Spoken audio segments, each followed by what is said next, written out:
Good day and good evening, and welcome back to Dailies Hangout stream with me, Chaiji, but you can just call me Kai.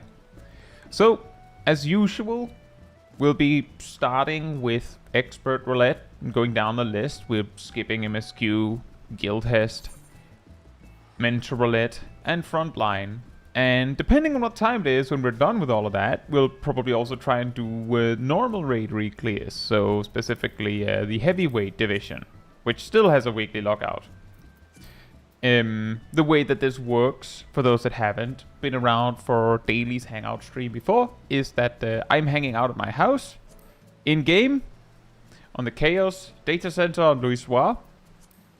Ardell has put a pinned comment with the exact location of where we are, so that it is easier to find. And what I'll be doing is that I'll be like saying something to the effect of, if you want to join me for insert duty here, come over to me and I'll move to somewhere in my garden here. With the logic being that by me moving to somewhere where no one is standing, I know that the people that approach me are 1, present, and 2, interested. Whereas if I ran over to someone who might be AFK, then it'll be a little bit confusing. And then I grab enough people to do the duty, and I'll probably write down whoever else was there, so that if they come around again for the next duty, I'll, note that, hey, you missed out on the last one, so you get a, I'll try better to make sure you come along there. Also helps if someone is like, always too slow to be there first. Then I'll be like, well, I mean, you were on the list, so you don't have to worry about that. If you come over in time, you'll be grabbed. So that is essentially the plan. Usually by the time we get to the 8-man stuff, there's typically not nearly enough people in my garden to switch everyone out. So sometimes we just do them in sequence, and then we check on the alliance raid, and then we grab however many. We make multiple groups, and then we see if we can queue into each other, so that we can fill out more of an alliance. But that is essentially how it all works. Now with that said, hey Kaj, hey Ardell, hey Mizu, hey Rust, hey DPS, hey Zaf, hey Saros, hey Bovomet, hey Agent Monica, hey Milo, hey Ilana, hey DPS, double hey DPS, hey Ilya, hey Naomi, hey Kiwi Crusher, hey Nox, hope you're all doing very well. And hey Alfie, hope you're doing well as well. Right, so, also, by the way, for anyone who missed it, new event, Little Ladies Day, is in Uldar now. New emotes to be had. 2 of them are bought at the merchant in the area. The other 4 are handed out by the quest itself. So make sure you don't miss it.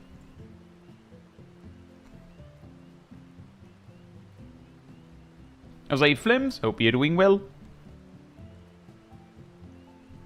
But yeah, that is essentially the plan here. I believe if you want everything, you have to run the fate associated with the event 4 times. And if you want a nice number so that you don't sit with currency to spare, and you want at least one of everything, you need to do it 5 times, I think, maybe even 6. Because the plant, the tree, costs 3. Anyway, let's play the game. Wouldn't that be crazy? I'm queuing for MSQ Roulettes. I'm doing well until the queue pops. Oof. Oof. Right. So. So, if you would like to join me for Expert Roulette, come on over to me. For a second, it looked like you actually appeared out of thin air. Right there, Ilana.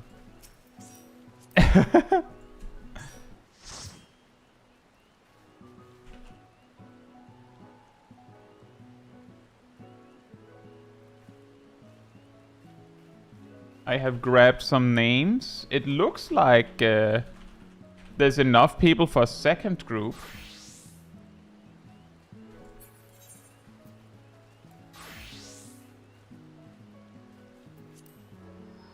Looks like there's two making a second group, Milo. I think Rust is also making one.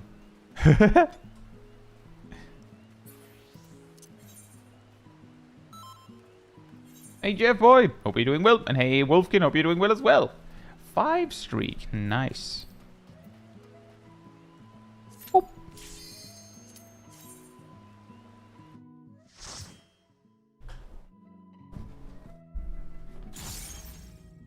Oh boy.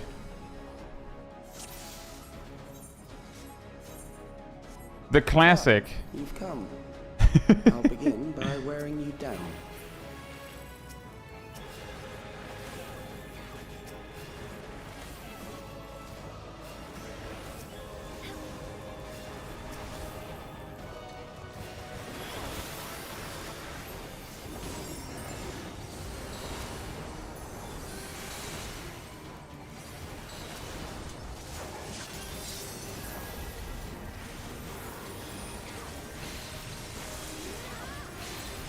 And now that the battle is over, I will stun what remains.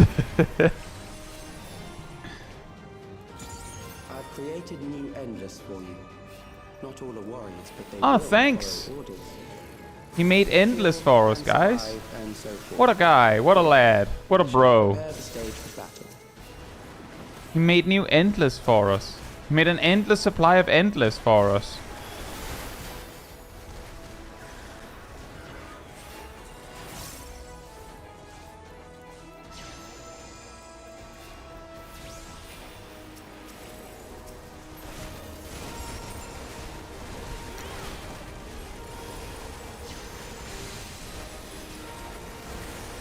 Yeah, that's the real problem with MSQ Roulette Flims, is that the reward is really nice for it, but if you don't like doing it, that's gonna really suck.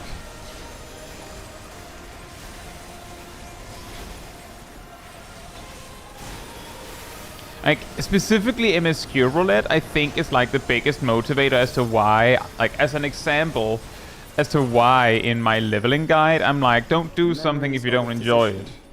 One who saves lives Do content you like instead.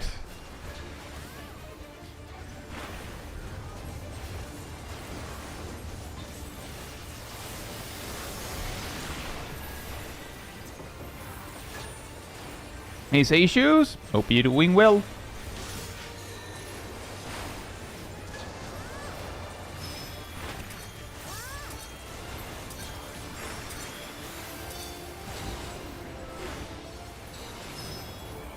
Playing to have fun? Preposterous.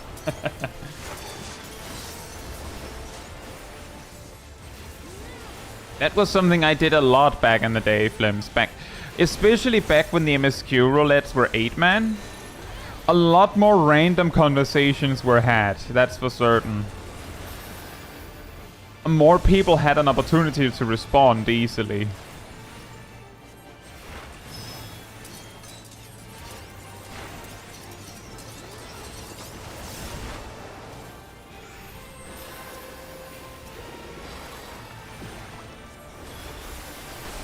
Hey Uber Penguin, hope you're doing well. It's going on quite alright on my end. Hope it's going well for you as well. And what mechanic is first? It's that one. Okay. Okay. Oh.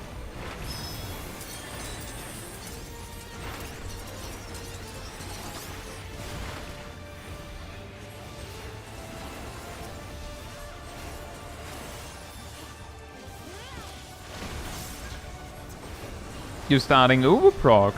Nice.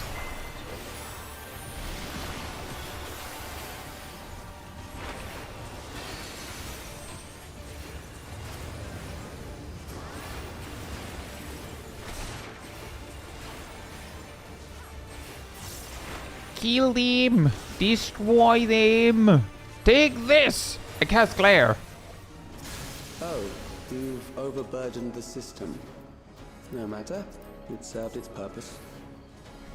It's okay, Calyx. We all have some RAM issues now and then.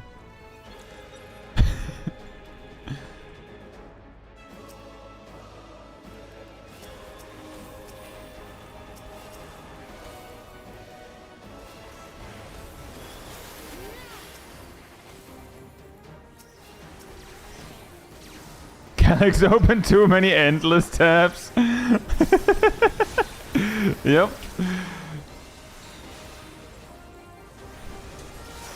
He had to cancel that specific tab. We didn't actually kill it. He just had to close the tab. Hey, it's Metricon. Hope you're doing well. Next, we visit a prison of sinister repute. I need not compel them to fight. A prison of sinister repute.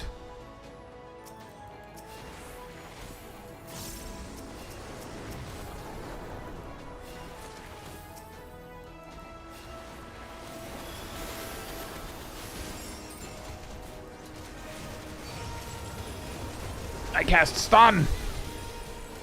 You know what? Then I do it again. Then I do it again.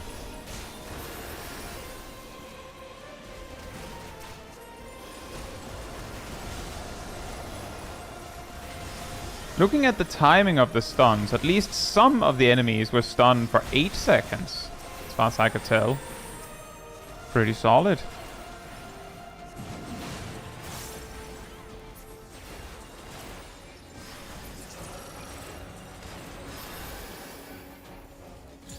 These are loyal executioners. They shall deal appropriately with criminals. Your sentence is death. How long can you defy it? They'll deal with you appropriately. However, your sentence is death. Ow.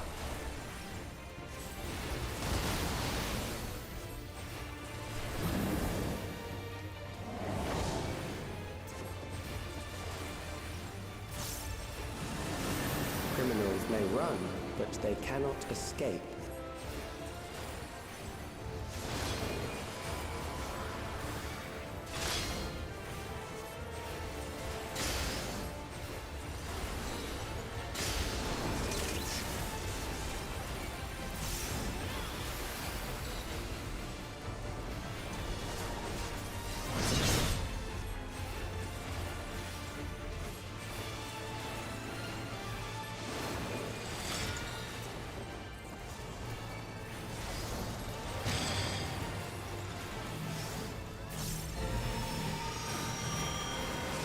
Death penalty. Oh, right, that's that.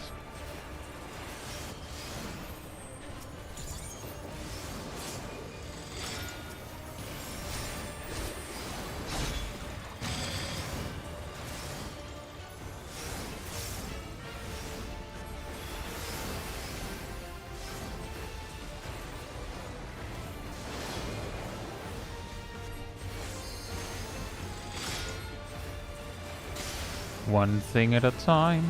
One thing at a time. Whoop.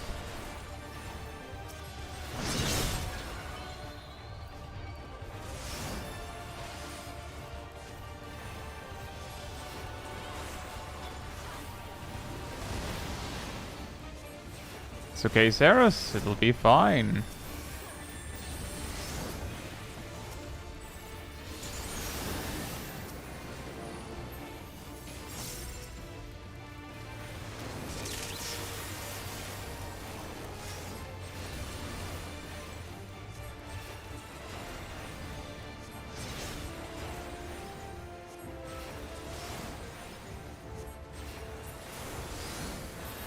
Beginning to tire? Good. I bid you continue on. I bid you continue on. I bid you fight this data guarder. Don't know what data he's guarding, but he's definitely guarding it. Very good at his job. Trust me.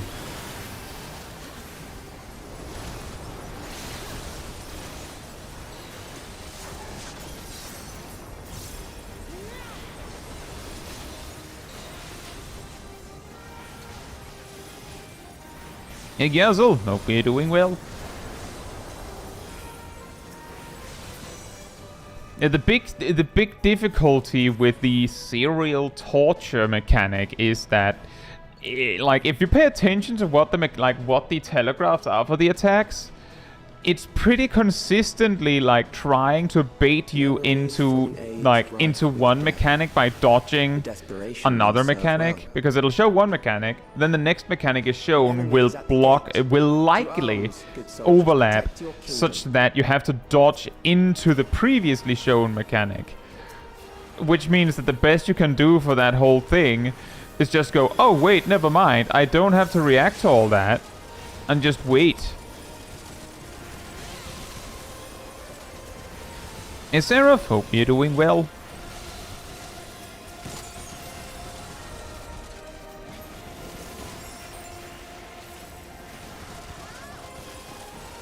"14 gamers waiting? What? Dealing with predicting a mechanic? Ah, can't do that. In this economy?"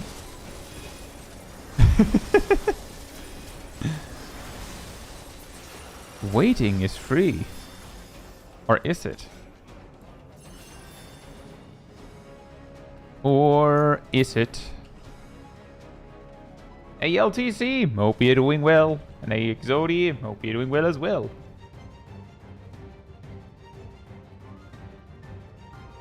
Neishiko, hope you're doing well as well. I've done this dungeon too many times for the FRU biz. Oh no. The worst part is that it's like the game knows what piece you're missing. It is the midst of the storm surge.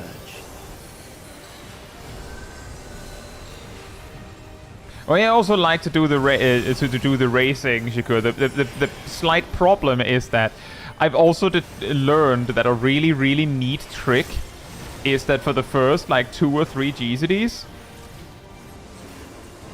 for the first 2 or 3 GCDs, you can hit anything. Which means that what I often do if I'm not the healer is I just blast the healer mob. Because then the healer can get out fast. I've also heard the suggestion very recently, help the dancer if there is a dancer. Because the dancer can do a lot of, you know, like it's one of the few jobs that can do a lot of AoE on all 3 remaining ads. But the justification in helping the healer is also just that, like, it's the most likely player where it will be a problem if they die. The bombs rain down without pause or mercy.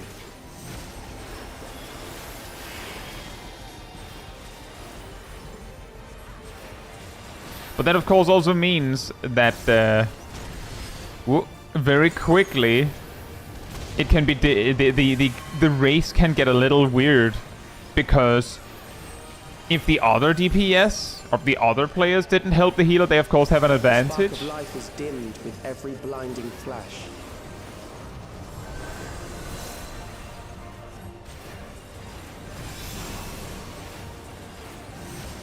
Wonder if you could hit all of the mobs with ranged LB at the start? I do believe you could.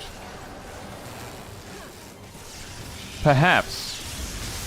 I think it would be a tight squeeze to cast it in time. Maybe a dancer could do it because they could get into position with Anavang in time.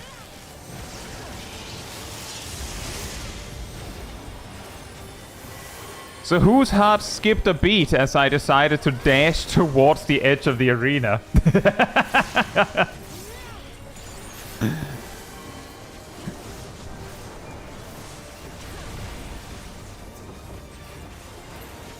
Sometimes I didn't notice. Well, you were also in front of me.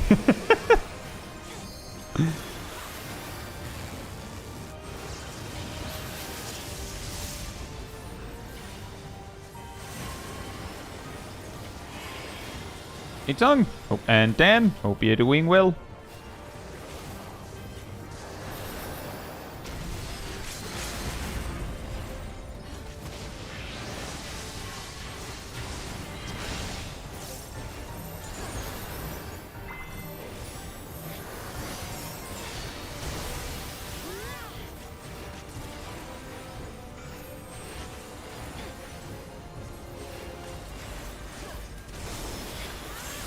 Hey. Music.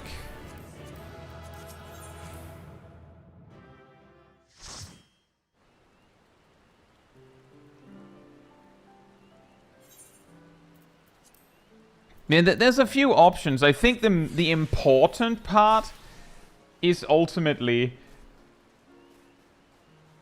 everyone ganging up on one of the ads before they get like the, you know, the barrier going is probably a solid move. It doesn't matter which one you focus on, just focus on one, because that free player that can go out around and help whichever they want will be very helpful. I will argue that helping the tank is probably the least helpful. Helping a DPS means that DPS can help others finish quicker. Helping the healer makes it just safer. And specifically, the more AoE a specific job can do on mobs... Oh, thank you. The more AoE a specific job can do on spread out targets like that, the more helpful. Thank you, Caetsu. And good luck with your Savage parties.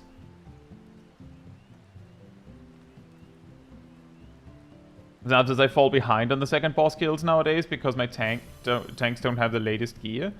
Well, I mean...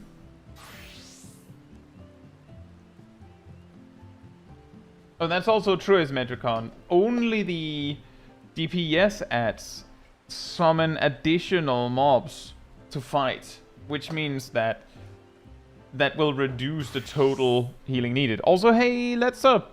Hope we're doing well. I swear healer boots are a myth. Oof. Right.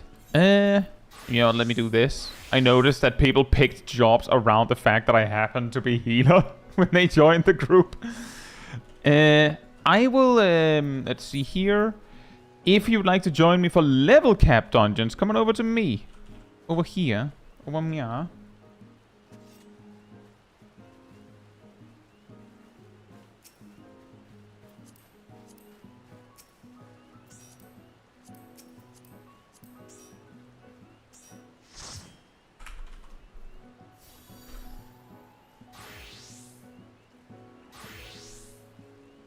I have written down some names.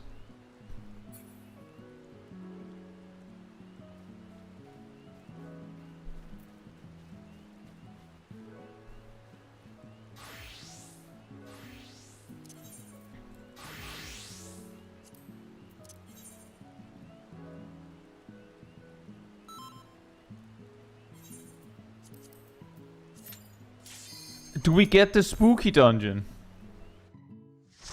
It's Alexandria. I feel like Alexandria is very frequently recently. To the memories of better days, I bid farewell. Have you heard? Princess Fiend is here. Is the spooky in rotation still? In level cap, all dungeons that are max level, but is not in expert roulette, are in rotation.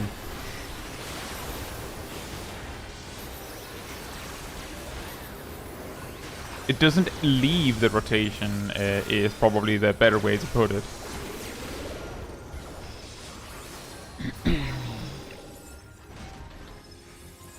Let's just say if Alexandria is in rotation, then Stray Borrow Dead Walk is too. Your smile means all is right with the world. Because if either of them would rotate out, then Alexandria would go first. You all smile for me. You all smile for me.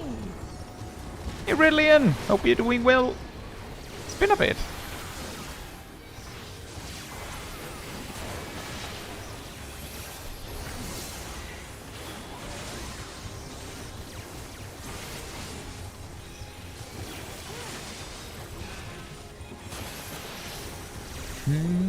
Hey Anza, hope you're doing well.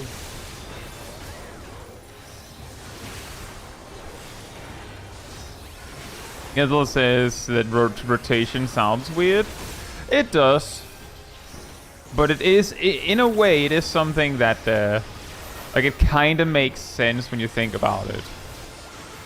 But it is a little weird. Because it's not like it's not like it's gonna rotate back in.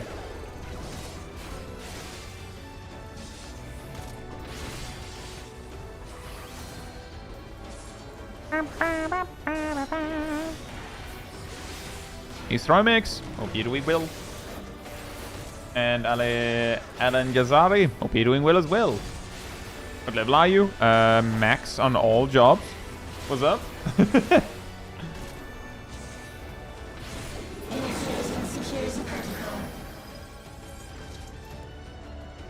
See, Ridian and Nozarel, hope you're doing well.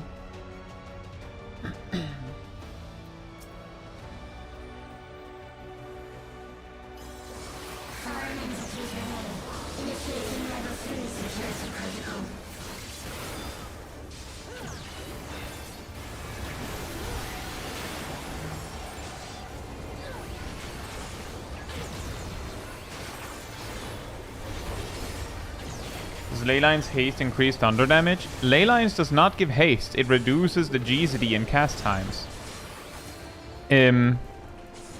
Actually, every single buff available to players that reduces the GCD or cast time specify in excruciating detail exactly what they do.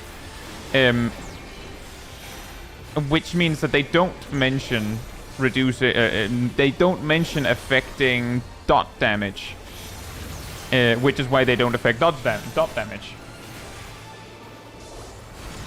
And that's true, Gazelle. It also reduces the time between your auto attacks. You can get those 1 damage bonks in faster.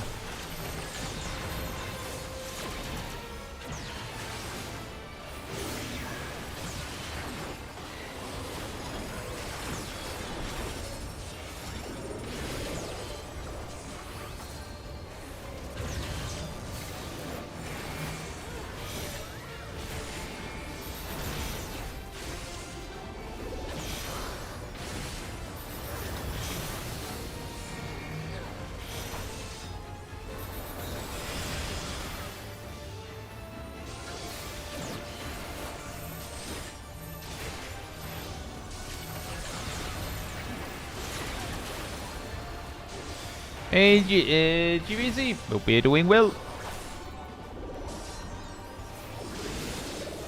Nate Alama, be doing well as well. I often feel like that if I take a nap. Oh, fight is ending on on the 1 minute. It's awkward.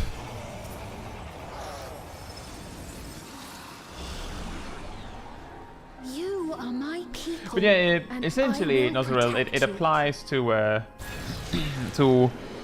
every single thing. It applies to Greased Lightning, it applies to the Viper and Ninja reductions, all of those, the Samurai one, none of them affect dot damage.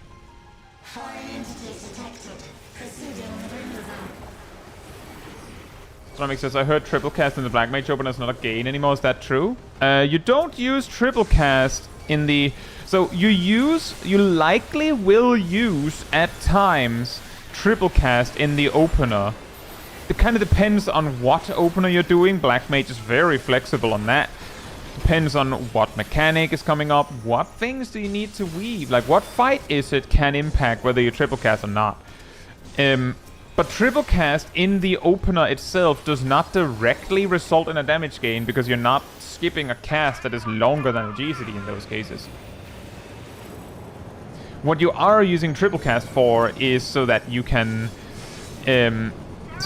easily weave anything you need to weave. Like, for instance, in the last raid tier when I was maining Black Mage for Savage, I used triple cast in the opener for both Brute Abominator and Howling Blade because we had a plan that I weaved Adel for the first raid wide or something like that, which meant that for me to do that reliably, I had to use triple cast. Didn't really matter. Like, I wasn't lacking uses of triple cast. It didn't really make any difference as far as like the grand rotation is concerned. But that is how you use triple cast now. You use it more as like a utility button, a movement button. Although the only way you can squeeze damage gain out of triple cast at max level is by using it to get instant Blizzard 3s.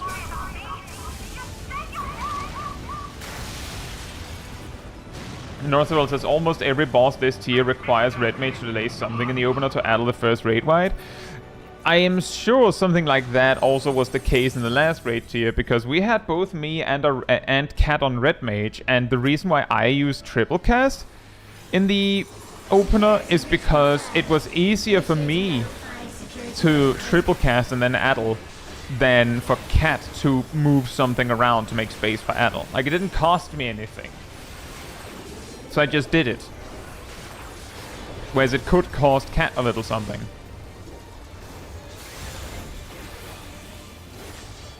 And since I didn't need to addle in a single opener so far, well, I mean, one thing is whether you have to, another thing is whether it could help. But I think it also helps that we only have one addle and not two. I imagine there are more cases where our melees have to feint in the opener.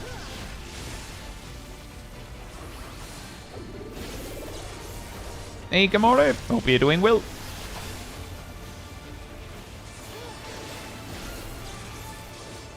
Gazel says, when did Joel change to no longer have the cast equal to recast? I'm pretty sure it never had. I'm pretty sure it was always 2 seconds. It's just that it never really mattered. Hey Dyson, hope you're doing well.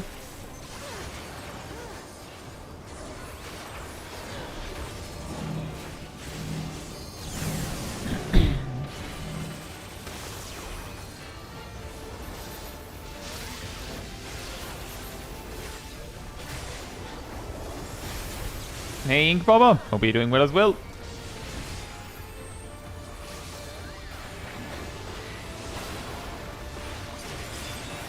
Amalgamite.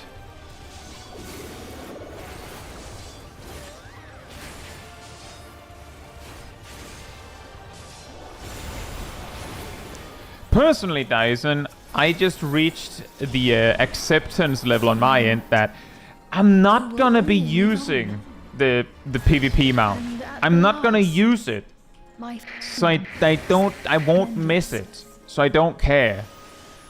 I went far enough to get the emote, but I will not use the mount. So I'm not gonna do that many front lines. I'd rather do something else. And considering that most of the things, if not all of the things coming from the season passes are promised and they have followed up on that promise.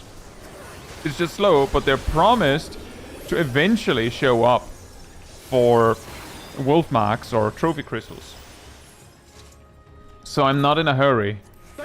I'll just buy it in like 3 years or something. Jose Silva, hope you're doing well.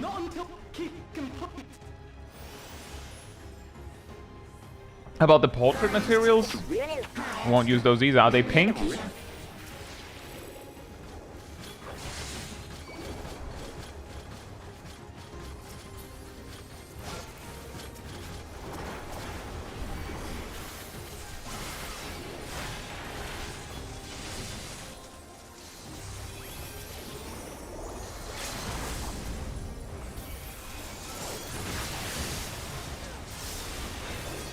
But again, I'm pretty sure those will also appear for trophy crystals in a few years. I will definitely use the emote. I have used the emote, but everything else is sort of whatever.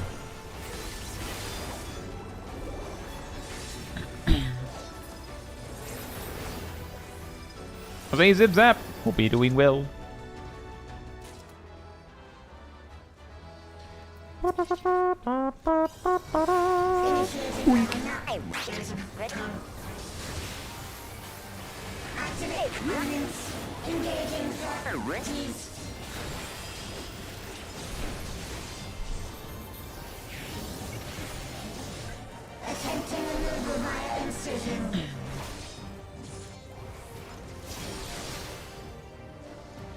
Re-attempting removal via incision. Hey Legend, hope you're doing well. Day 40 of trying to win a size M house lottery and Cerberus impossible. Oh man. The large I have was basically the ward that my house is in was made And I basically researched every single house, every single large that was in my price range, you could say. And then I just bid on the one with the least competition, like an hour or so before before the lottery was locked in. And because I waited like that, I only had to compete with one other person. Unfortunately, I know for a fact that they knew who I was. So that was a shame. A little awkward. Attempting annihilation via high-powered energy discharge.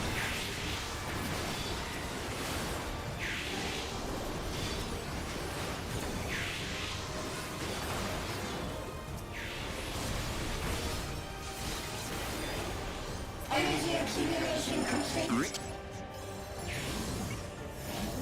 Initiating final attack protocol.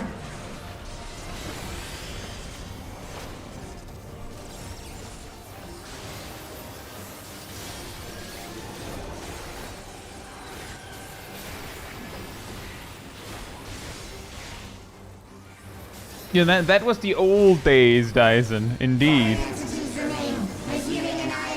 I've owned 3 houses in total in 14, and 2 of them were smalls. The first one was in Shirogane, right next to my free company at the time. But I bought it like a week before I quit the game for a while. So when I came back, I had lost it again, obviously. My second house was, they added wards, and my free company at that time were like, okay, which ward would be the least, like, would have the least competition? And typically, somewhat agreed upon that Goblet is not very popular. So we just went to Goblet, and I think the free company overall bought, like, half of, like, one of the, like, ward halves. We had like nearly 15 houses in extension of each other.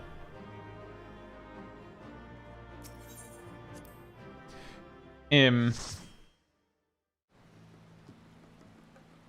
then I got this one. It also got a little bit awkward because when I left that free company, it wasn't exactly on bad terms, but it was not on the best of terms. I just lived next door to them, and then I moved to here. See, Stormix says, how do you best and quickly restabilize after a raise as Black Mage? As Asymmetricon says, Swift cast Blizzard 3. If you're really low level, you Swift cast Blizzard 3, cast Blizzard 1, and then you cast, you know, Thunder, Fire 3, and go from there. If you're higher level, you of course Swift cast Blizzard 3, Blizzard 4, and usually I just Fire 3 from there, because it's unlike, like, you know, Blizzard 3, Blizzard 4, Thunder, and likely I typically just cast a Fire 3 because then I can establish myself with a Paradox, because I'll probably need a mobility option because I lost options when I died. So better to have that Paradox in hand instead of using it immediately for Paradox Fire 3. And you know, that Fire 3 there is during weakness anyways.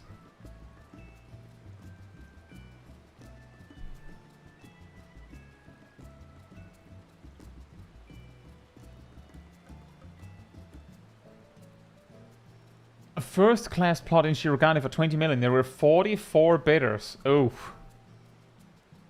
So you hope was on. Hope you're doing well. I like your funny words, Magic Man. It is funny how, with all of the simplification Black Mage has received, just throughout Dawntrail especially, for someone who has played Black Mage for years, like years and years, it's like basically the simplest thing in the world to just, you know, do the optimal thing on Black Mage. But if you're not that person, then every time you try to explain something that is, you know, for a Black Mage main, rather simple, quote unquote, it's like, oh yeah, it is actually kind of complicated. Like, for most jobs, it isn't a very difficult question to answer. What do you do after you die? Like, after you get rest, after death in a fight. For most jobs, it's just, you press 1. Just resume. Try your best to continue from where you were.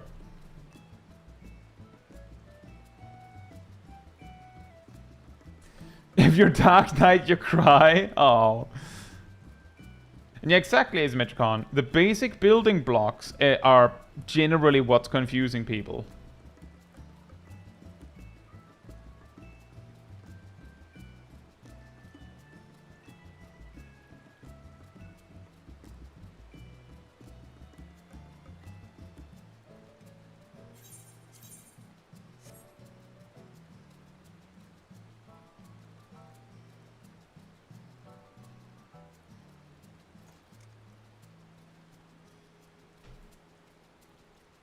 What happens after death, Kai? You get rest and then you cast Swift Cast Blizzard Free.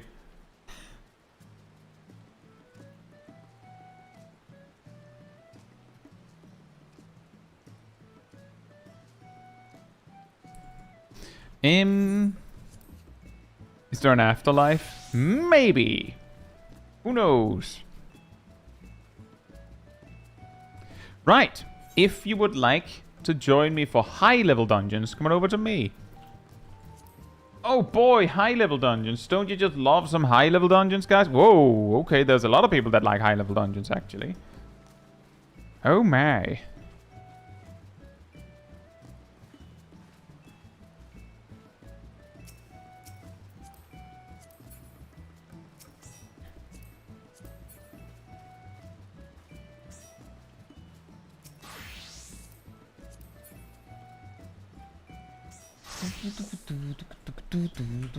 And then people walk away before I can write down names.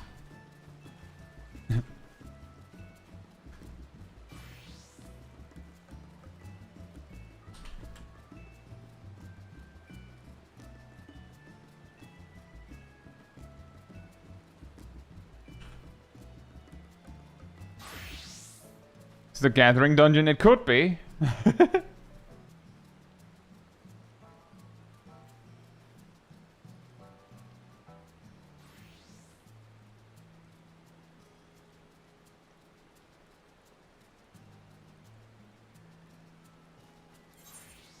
What do you want to play, Tom?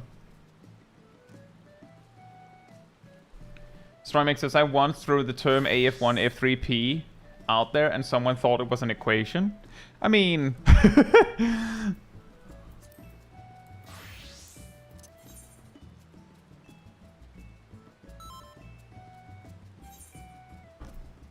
And the trick there is that you say AF1 F3P when you're talking with black mages. If you're talking with not black mages, you kind of have to make sure that they know what you're talking about.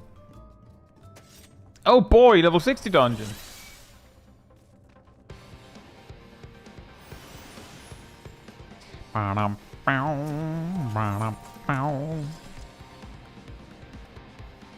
You got the same dungeon, wow.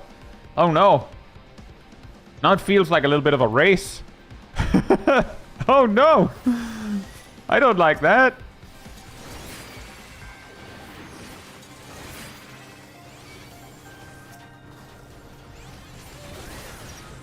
Does that door also open? It does not. Well...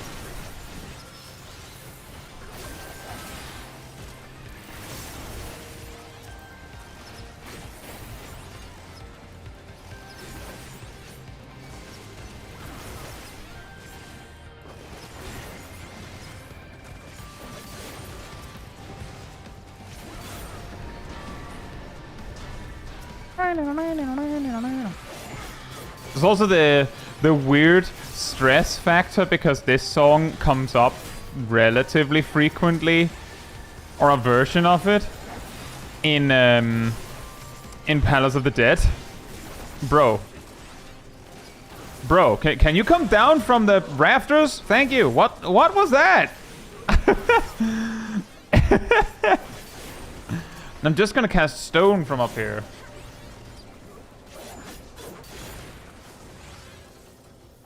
How hard is it really to remember how to play jobs at lower levels so you don't press buttons you don't have? Depends on the job, but most of them I just intuitively do it. There's specific level ranges that get very confusing for me. For instance, Black Mage has specific level ranges. Like, for instance, if I land in Holminster Switch, then I might forget that I'm supposed to finish with Despair and instead sometimes finish with Flare. Just out of habit. It's over, Warrior of Light. I have the high ground. Oh, man. Oh, man.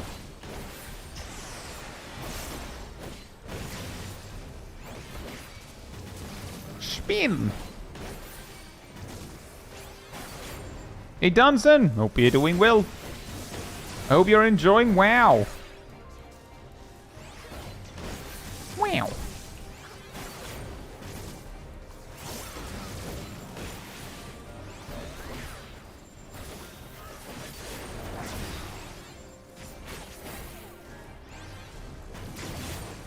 Hey, Philip. Hope you're doing well as well. Boom.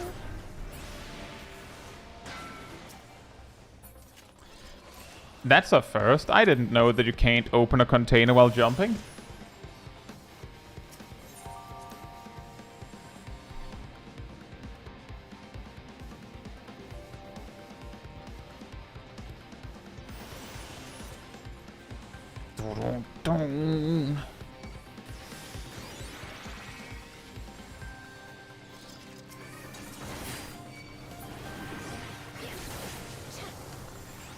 My favorite expansion, I think, UVC, was Mr. Pandaria. But I feel like the reason why may be related to like that. That was the first expansion where I feel like I really truly knew exactly what I was doing. I was actually extremely good at the game. Which of course made it, in a way, more memorable.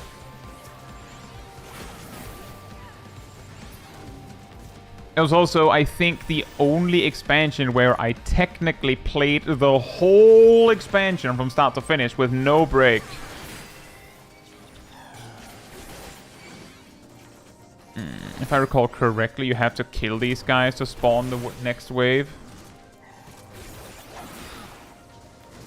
The thing is, you see, I wasn't very old when TBC came out, so my greatest accomplishment in TBC was being level 60. In TBC, where being level 60 is not that very impressive anymore.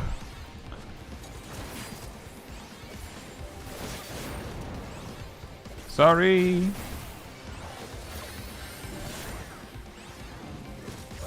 Hey, Liv. Hope you're doing well. Did you ever play SWTOR? Nope.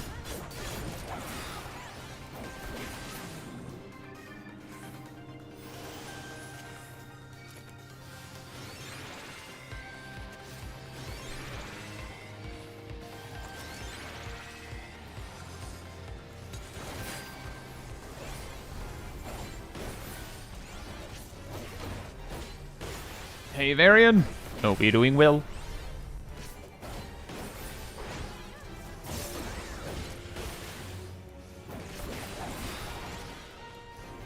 Played during the accidental pandemic situation. WoW? Did I play WoW during it, did you say?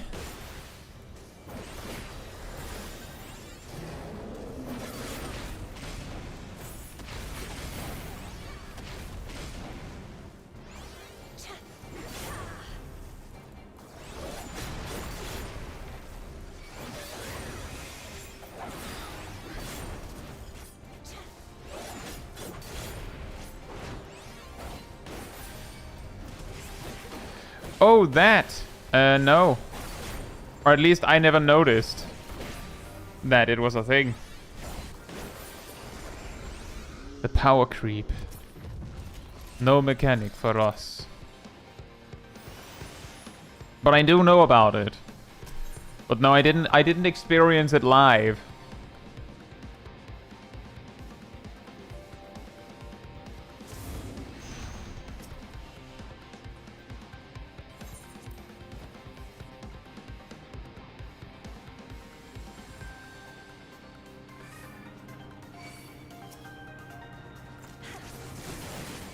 I can play bad if you want mechanics. No, I think it's funny.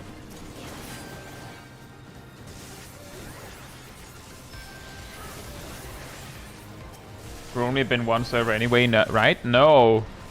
The pandemic situation of Sol Group was a bug. Technically an oversight in the game. Which means that it was technically present on every server. It just came down to like how many servers the problem happened.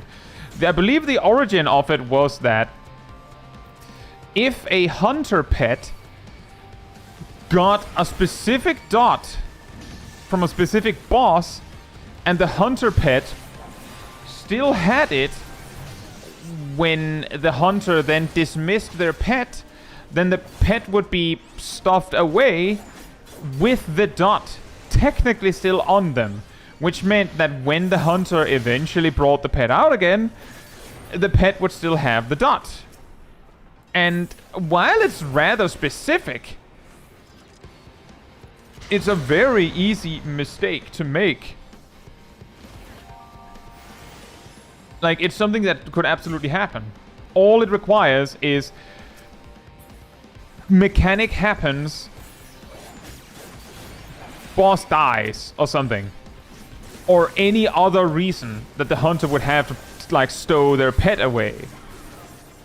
And then not bring it out until they went home. So it could be, you know, like, prog. Maybe the hunter itself died during the fight, but the pet survived.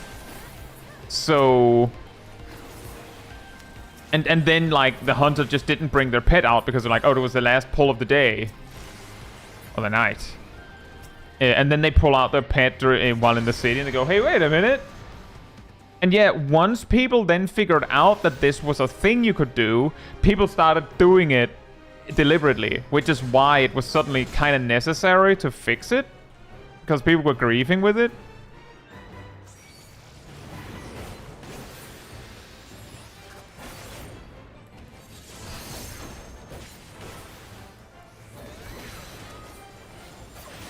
But the initial discovery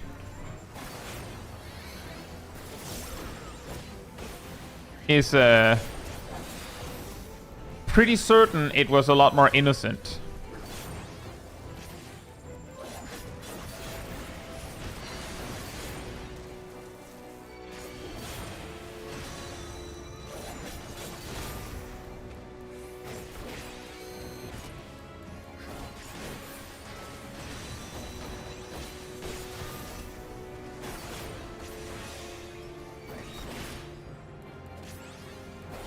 Is Team 2 having issues?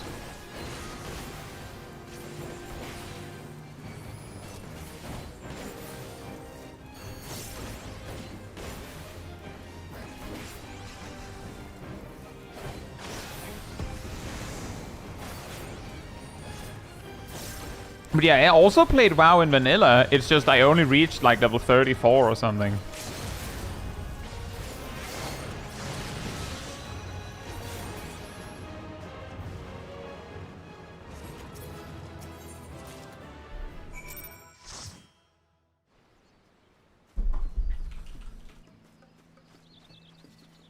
Did we win the race?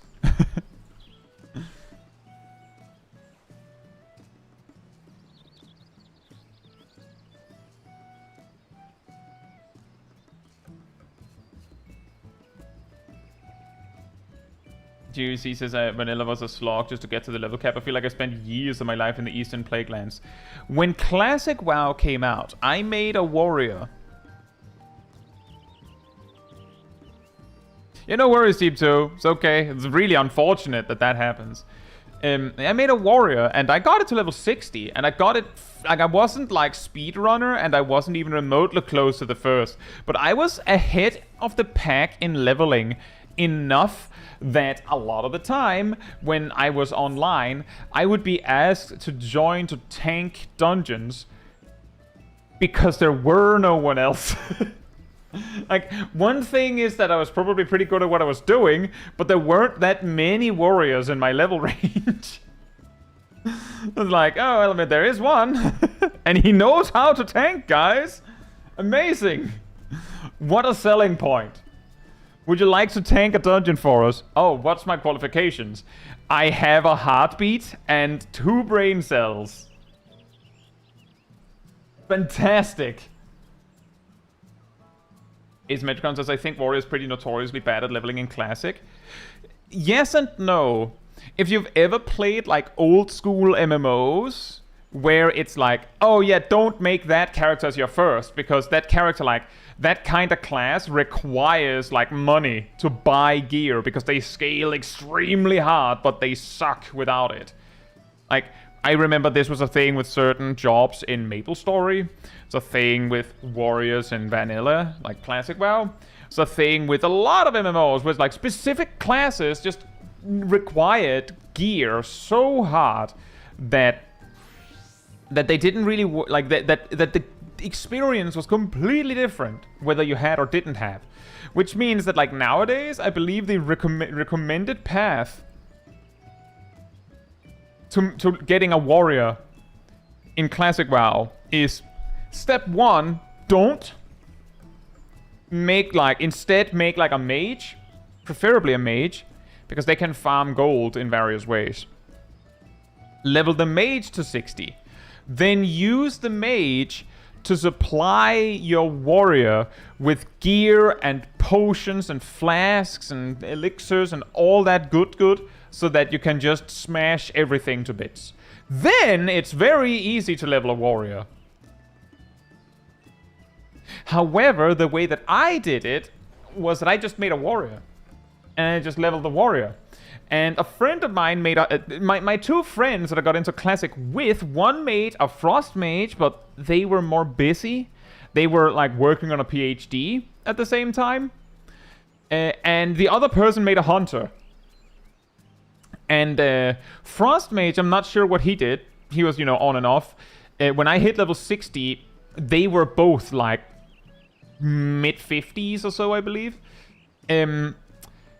The Hunter just played less than me, but when he was on, he was basically like, he barely, like after like level 30 or so, if not level like 25 or so, he just stopped doing quests and just farmed mobs. Just skinning, leatherworking, farm mobs. And at one point he's like farming something, he's like, I could use a new weapon, and then Bow of Searing Arrows drops. Like as a blessing from God, it was like, you know what? That's a good point. Here's an epic world drop for you.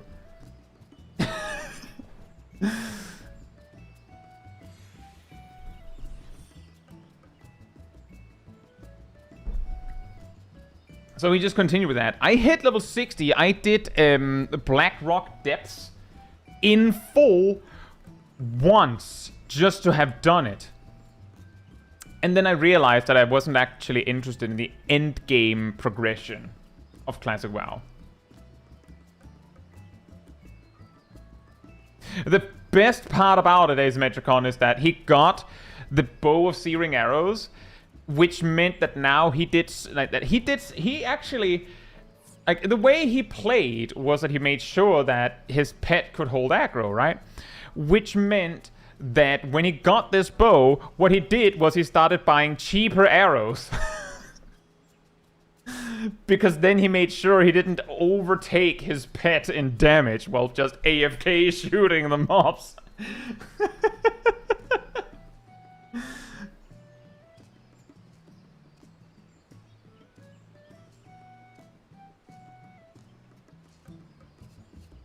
But the way that I did it is... So, I think I mentioned this on stream before. So I made a troll warrior, both because they scale really well into late game, because they have a ratio that gives them haste, which is, you know, essentially a percentage scaling buff, whereas most other races have, like, something that you can get elsewhere, or it's like a flat boost. Haste like multiplies the power of what other stuff you have in a way. I believe that's true, Taldemar. It also has a proc.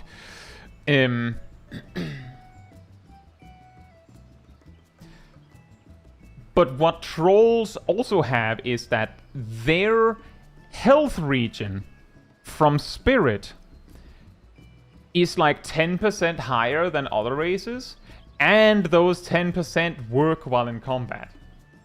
That might sound really, really pointless. The in-combat regen is like a drop in the bucket, but in the grand scheme of things, if spirit is good, then that effect is kind of nice. And the way that I leveled warrior is that I prioritize. So my first priority was high weapon damage. You don't need a lot of strength on your weapon. You just need a lot of weapon damage, because strength is a flat boost to the weapon damage in that version of the game. So you could have a weapon with a high weapon damage, or you could have a weapon with a lot of strength, like same C's. But you could also have a weapon with a high weapon damage and other useful stats, like stamina and spirit. Didn't really matter. And then I would typically prioritize spirit on gear over strength. Sometimes I'd even prefer spirit over stamina. There was a point in Stranglethorn Vale where I was doing some quests with Hunter Guy. And after we had done like a big pull, he sat down and ate and drank, you know, health mana. I sat down and just inhaled air and regened health faster than him, because I had so much spirit. The logic, like the logic in this kind of build is basically that. So I saw this demonstrated like years prior to Classic, like a few years prior to Classic coming out. Someone tested on like, you know, private server stuff, and discovered that in around the late 20s levels, like maybe 30s, they had two builds.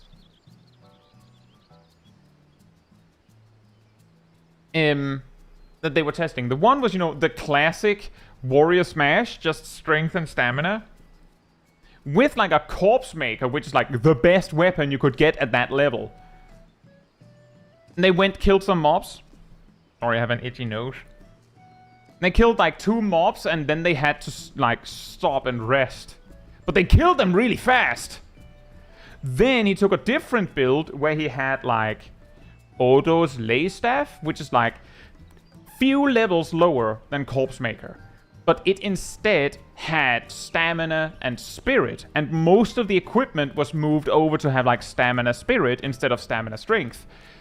The fights took longer, but because of the amount of spirit they had, they killed a mob, and on the way to the next mob, they had fully recovered and just fought that one, killed that one, ran over to the next mob, killed that one, fully recovered, ran over to the next mob, and they didn't have to stop ever, which meant that in a grinding context, the spirit build massively overtook the strength build in performance, in actual, like how well it farmed mobs. And of course, grinding itself is not the only thing to do, but it does help a ton with being able to like be ready for combat, in that you just recover your health almost immediately if you're not in combat. So I did that. And I was very frustrated that when you get to plate armor, suddenly spirit just, if it's either it has intelligence on it and maybe spirit, or it doesn't have spirit on it. So I suddenly have trouble finding spirit items.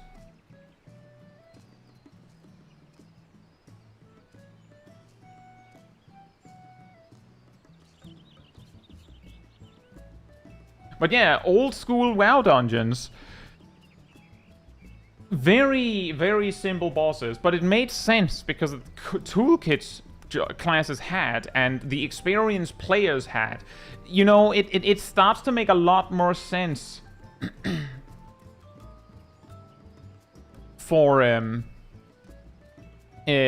for like low level 14 dungeons to have very little mechanics for a similar reason. Anyway, I will be right back, and then we'll do some more duties. In the meantime, sanity restored.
Alright, I'm back. Hey Dvalin, hope you're doing well. Did you wash your hands? Of course I did.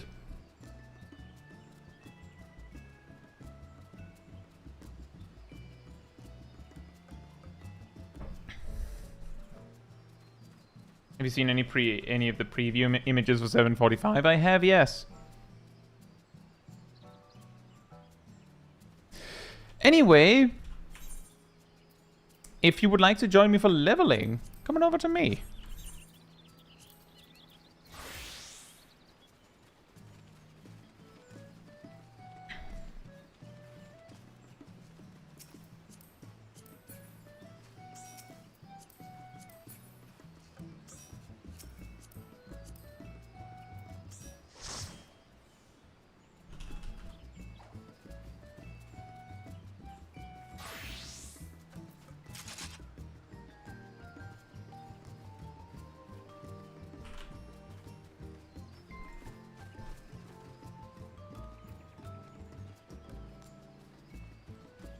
Ah, yes, the new manatee. Yes, I did see that one.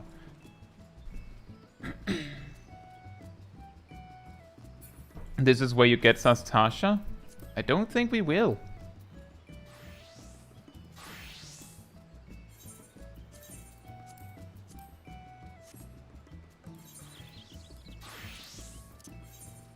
I have a feeling we won't.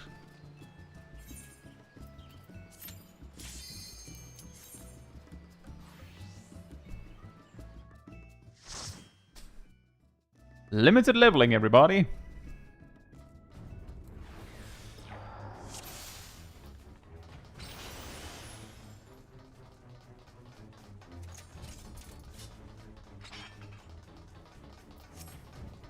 Yes, but I believe right around when the stuff was revealed, almost immediately there were pictures shared of said manatee minion, and people saying, "Don't tell Kai," and I'm like, why wouldn't you tell me? What's the difference between limited and normal leveling? If you're not in a light party, there's no difference. If you are in a light party, then limited leveling makes it so that the only dungeons that can appear in your leveling roulette is take the level of whoever has, like, take the lowest level player in your party. Only dungeons that everyone has unlocked that are at most, I think it's 8 levels below that person, can happen. All other dungeons are removed, with the specific requirement that at least 2 dungeons have to be available. So if you have too few dungeons, or you're like ahead of the MSQ or something, then it'll just say, oh, well, you can't. Because it'll have removed all of the dungeons, and you can't do a roulette if you don't have at least 2 dungeons in the particular roulette.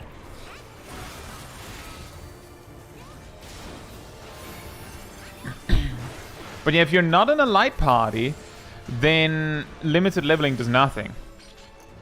Which is why a lot of people, like, this is actually really important because a lot of people get it wrong. Like, it's very common that I see people like, oh, this didn't change a thing. And I'm like, yeah, but were you in a party with anyone before you went? No? Okay, well, I don't know what to tell you. Did you read the explanation of the thing you enabled?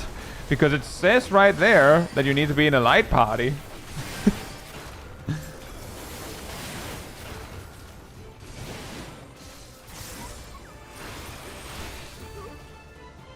You mean, so basically limited leveling is the default if you do normal leveling roulette? Dvalin, limited leveling roulette is a toggle you turn on. You know how you can toggle that you want to do a duty unsynced? You know what that is? Just making sure that we're on the same page. Do you know how to turn on unsynced duties?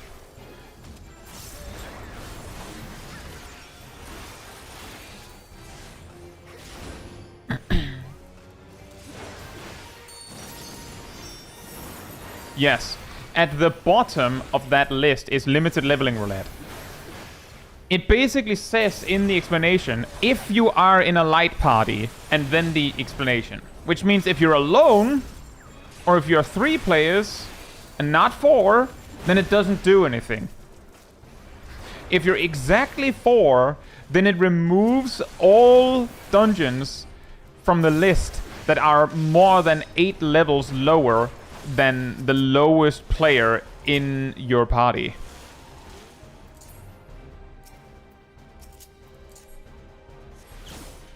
So for instance, if you have a level 78 player as the lowest level player in your party, then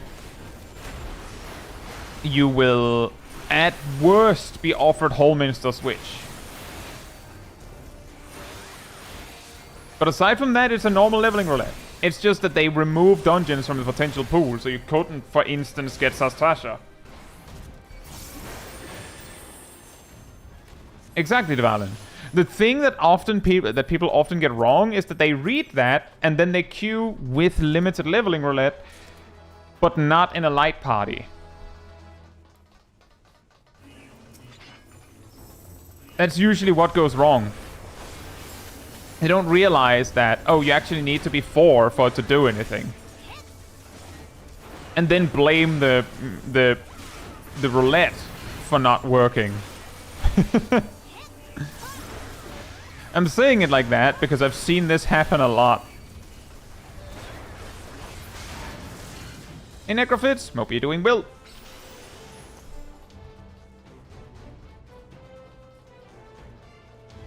Sounds like normal people behavior. Yes, right? What do you mean that there's a catch to this benefit you're giving me?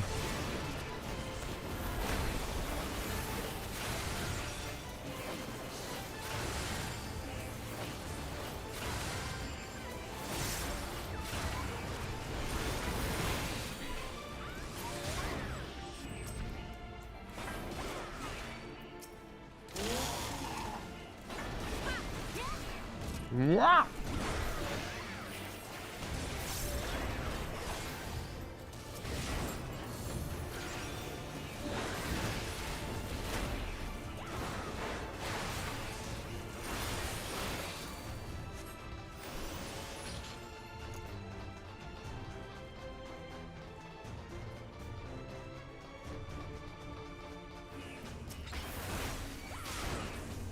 It's a lot like when someone gives a poor review for a product saying it doesn't do the thing I thought it did when it clearly says what it actually does.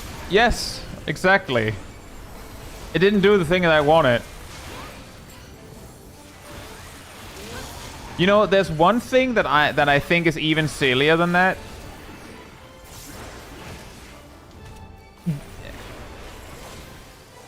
they're rare, but the kind of review where they give it a 1-star rating, and then in the explanation, like in the comment accompanying it, they're like, this is not a 1-star rating. I just don't support or believe in rating systems, so this is my protest. However, the product is great. And then blah blah blah gives a like glowing review. Like, okay, but are you aware that your 1-star review might actually be more detrimental than helpful to the company or whoever? So, like, drop whatever battles you have personally for a moment and maybe consider doing like following the rules of where you are. And just, if you don't like star ratings, just don't leave a review on a website that works on the star ratings. Have you tried that? Have you considered that as an option?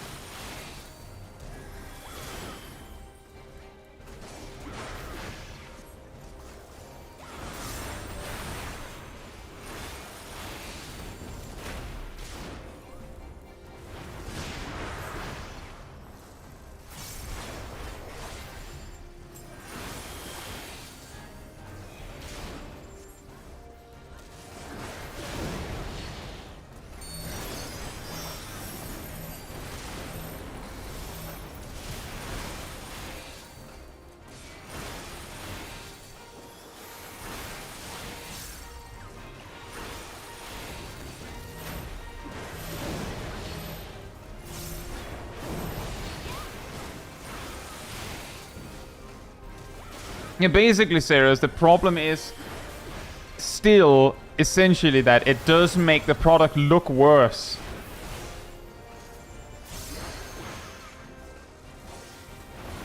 In summaries, which is what a lot of people look at.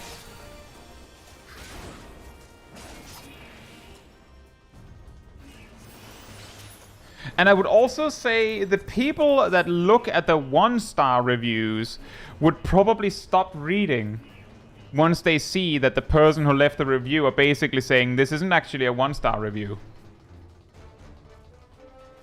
Because I would say part of the motivation to specifically look for 1-star reviews is a lot of the time in the positive reviews you only see how the product is experienced when it goes well.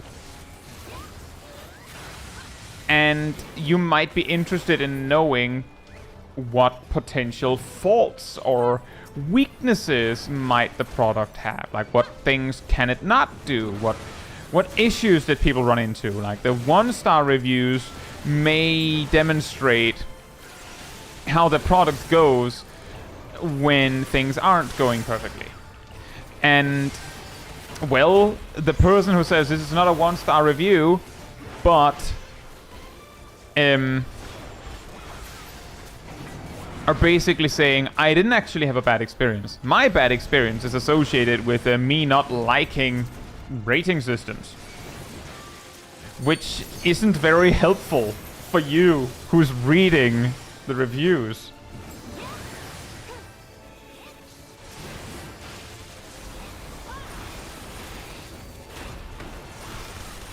Like, as far as you're concerned, you probably couldn't care. You could probably not care any less about their vendetta against rating systems. You're on that website checking the reviews of the product because you do put some value into the reviews and the ratings.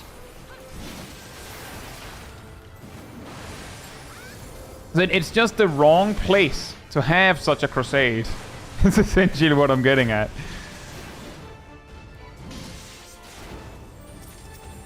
Hey, Jack. Hope you're doing well.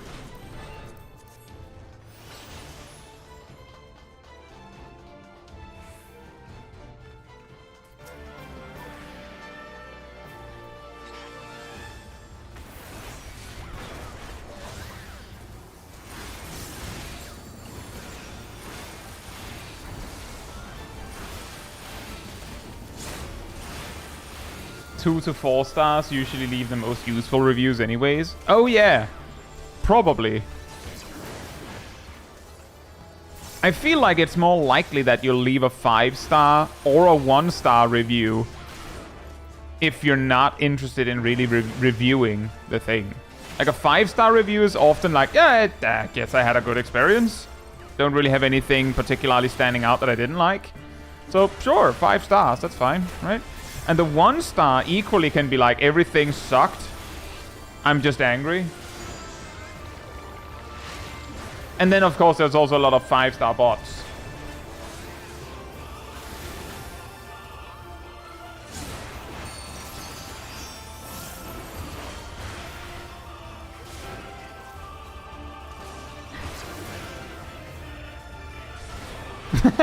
Everything sucks! Nice, Baphomet. Everything sucks!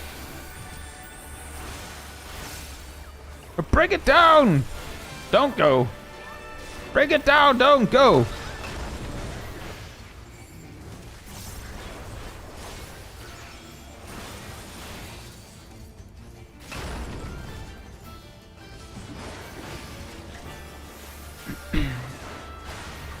I recently bought a vacuum and they sent me an email that I'd get a second battery if I gave them a 5-star review.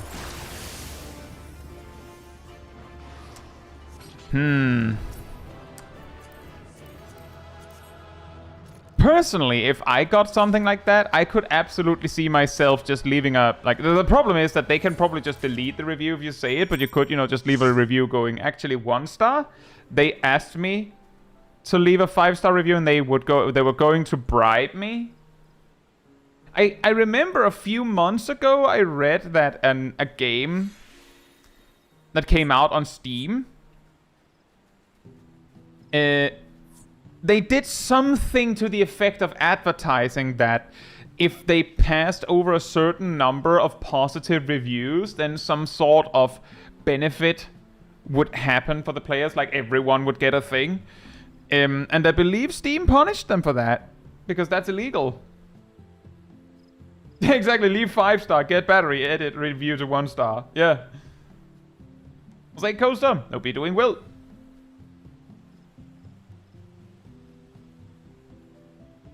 If a product has a 4-star rating, but you feel it deserves only 3, do you leave a 3-star review, which notches the average down just a bit, or a 1-star review to bring it down the rating as much as you can? Coaster, if you want the... If you want... like, basically... Leaving the 1-star review because you don't agree with the rating it has ended up with due to the combined average of opinions of the product, then you're not being very fair. You think that it deserves a 3-star rating. You give it a 3-star rating. Other people thought it was a 5-star. Then we get the average. If you did that, by the way, it would also mean that your review is directly impacted by already knowing the current rating, which it shouldn't. Review the product and then review what you think it should be.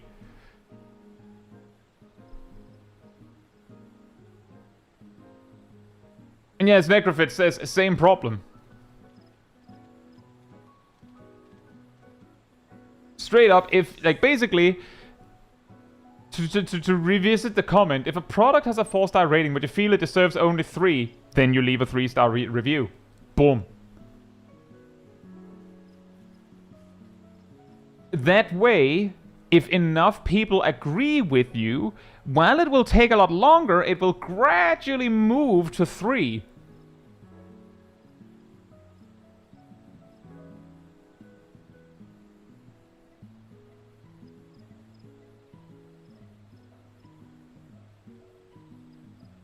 Like, your review is part of the end product itself, of the reviewing process.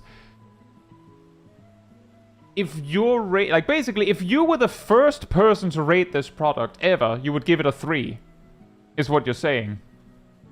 Wouldn't 5-star bots counteract your want to go to 3 though? Yeah, but then, Divalin, if you see enough of those 5-star ratings, then you just know that the company itself is kinda sus, and then your rating doesn't matter. Or, alternatively, you could put a 1-star rating and say, there's a lot of, of fake ratings on this product, which impacted my opinion of the product.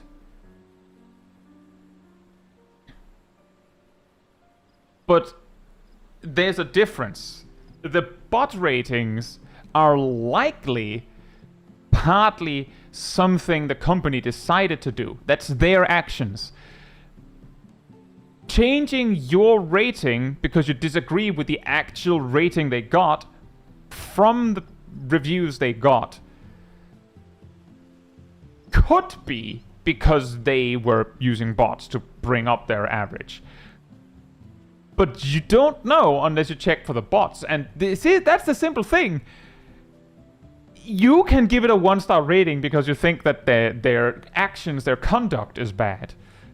But I don't think it makes sense to deduct points because you think they got too high rating. It could be that rating is legitimate. That other people just had a better experience than you. I'll say Steve and Vaborgan. Hope you're doing well. Vaborgan says, how rare is it for you to have a run with 3 mentors as a sprout? It's not that rare, but it's more common with less common dungeons.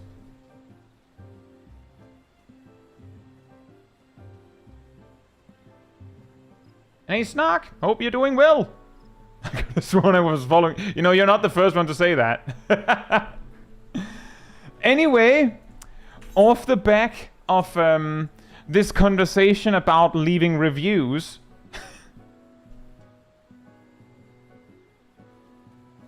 if you would like to join me for Trials Roulette, come on over to me.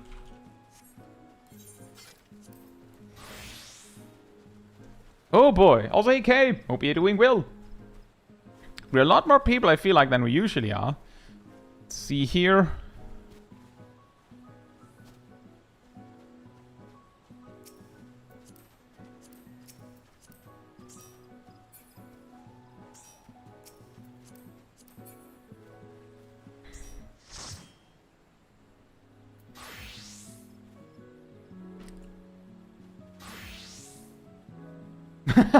Well, I mean, Tongue, you could also do that. Off the topic of a discussion of reviews, have you considered liking and subscribing and following? If you think that you would like to give this stream a good review, have you considered that?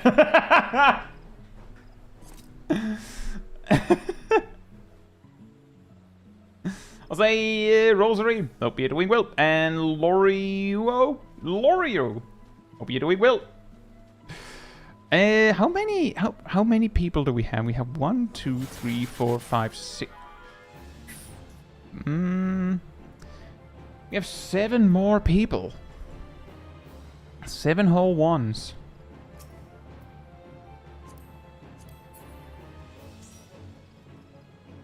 Don't make me get the holy. Holy, holy, holy. Mm-hmm. Mm-hmm.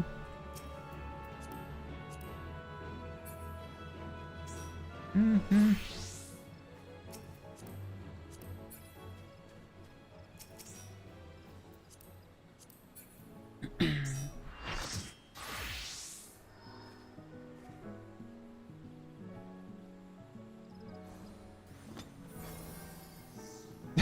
If I rate 5 goats. Thank you, guys. 5 whole goats. Meh. Okay, chair. It had an opinion on that. Oh, sweet. I can play Black Mage with my 777's item level. My lucky day. I rate Guildhest stream 5 manatees.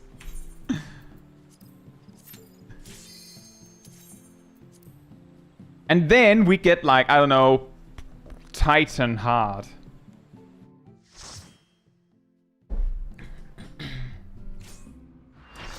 You know, it's not that far off.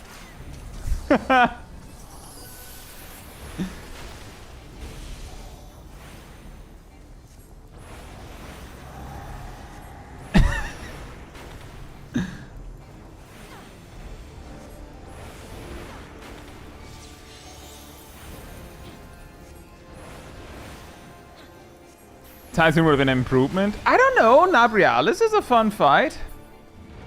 Never mind, I hate this. Exodia says, I'll gift a sub for everyone who clears Blight. Did you hear that, guys? Remember to run away.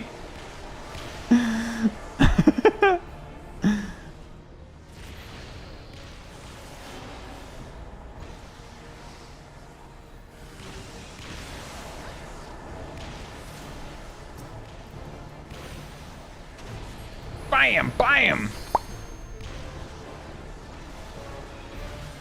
Oh, hi!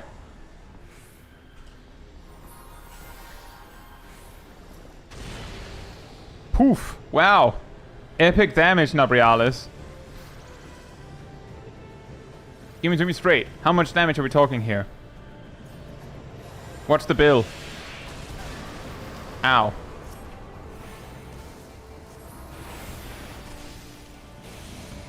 Pew.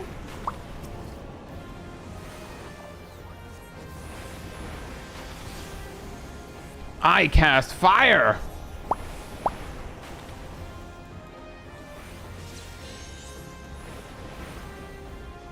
Oh man.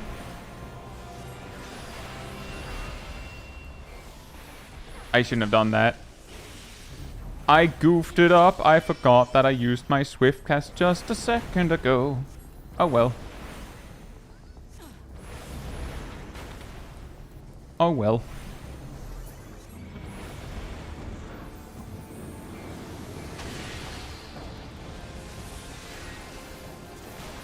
Rosary says, what's your favorite class? Blank Mage. Even with the limited toolkit here, still Blank Mage.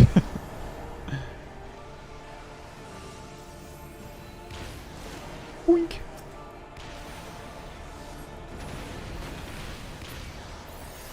Whoa.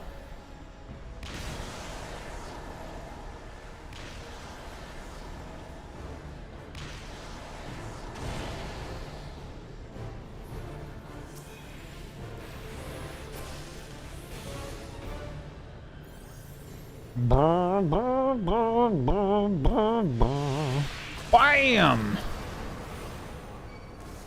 Ew.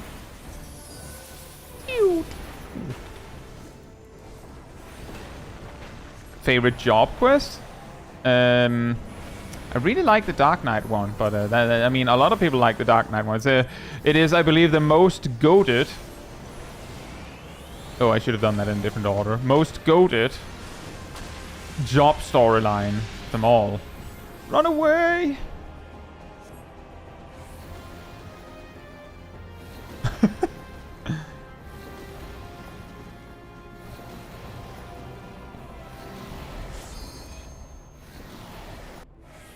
Oh. Let's see. We have one Blight. We have one Blight, Exodi. One whole Blight. So 7 cleanses. Woof. That 30-second hallowed ground. I'll be over here taking a meteor.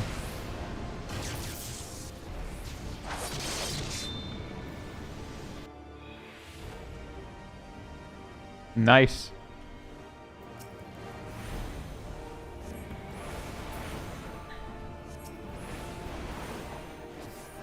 It is like that blight mechanic is one of the really interesting ones because it's like a lost art.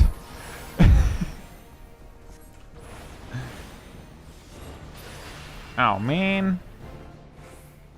I finally had the opportunity to pop off and then the boss died. Man.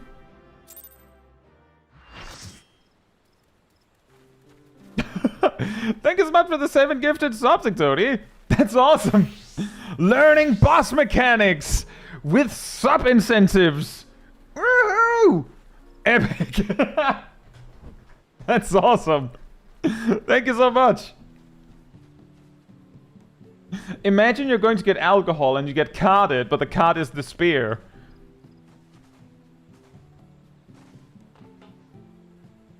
That's okay, DPS. I imagine that the expectation was that... I imagine the expectation or the hope was that people would pay attention and realize how you deal with it. Because some people will hear how you deal with the mechanic and, you know, in one ear, out the other and forget. But with some incentive and some attention paid to it, you may learn it better. You don't have to apologize for that. I will instead thank Exodi gratefully for the 7 subs. It's way more important. Thank you so much.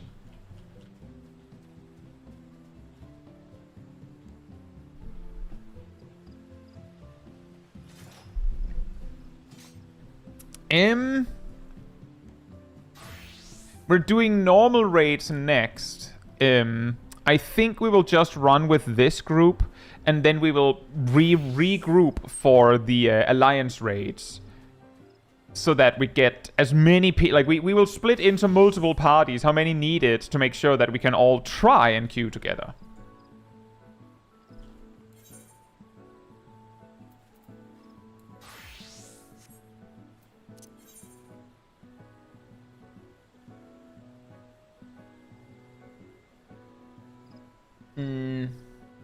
Your favorite job quest line?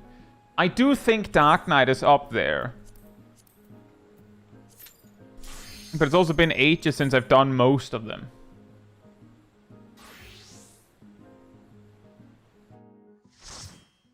The spear or this beer? Both, Snark.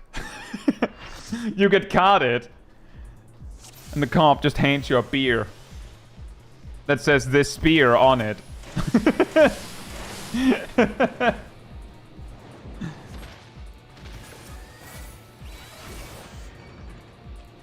Spear beer, exactly. It gives you a damage up. but only if you're ranged. Now, whether you're ranged, that is an interesting question. That is a very personal question. Do you feel like you're ranged?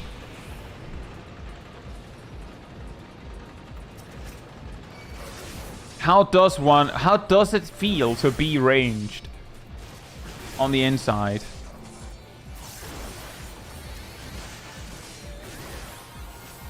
The machinist story is also very nice.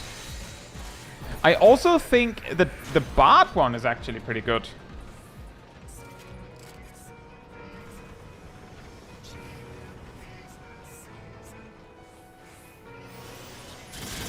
Thank you for the cheer, Ilana. The resident often train conductor. Thank you so much.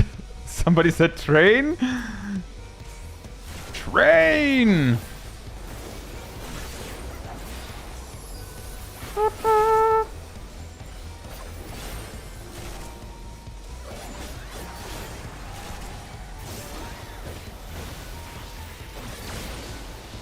Any job story that isn't Paladin 50-60 or Samurai 60-70 is decent.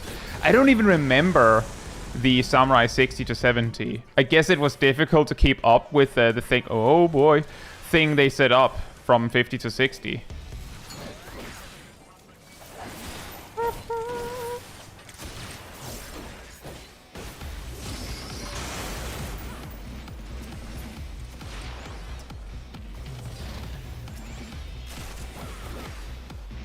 The padlock.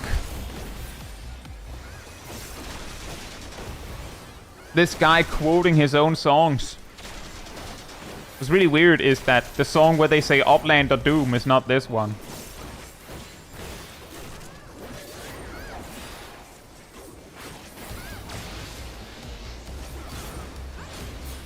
Oh right, there's a reason to tank switch. I forgot. Thank you. My God, I think there's a cat on the field, guys.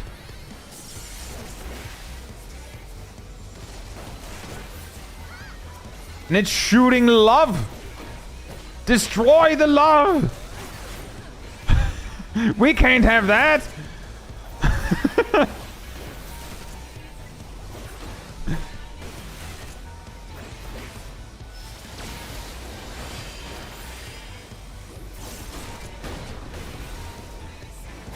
Also the ball on the field. Ah!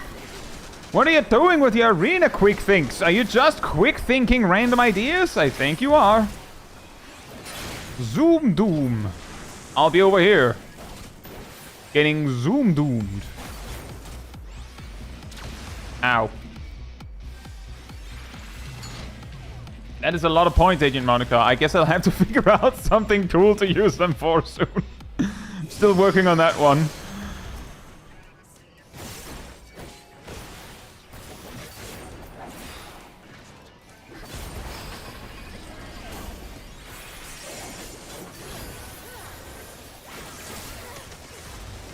Good ideas and also time to implement them.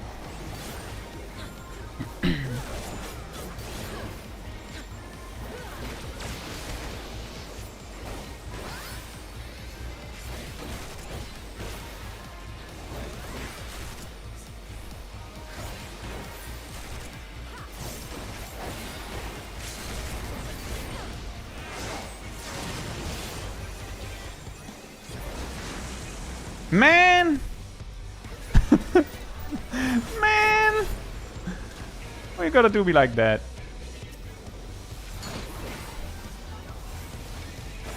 We got denied. It comes in peace. Kill it.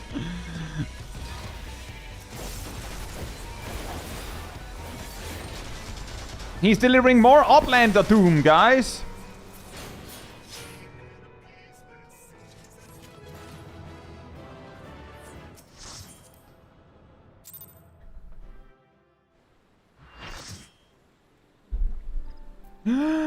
There's a hype chest. It's iconic.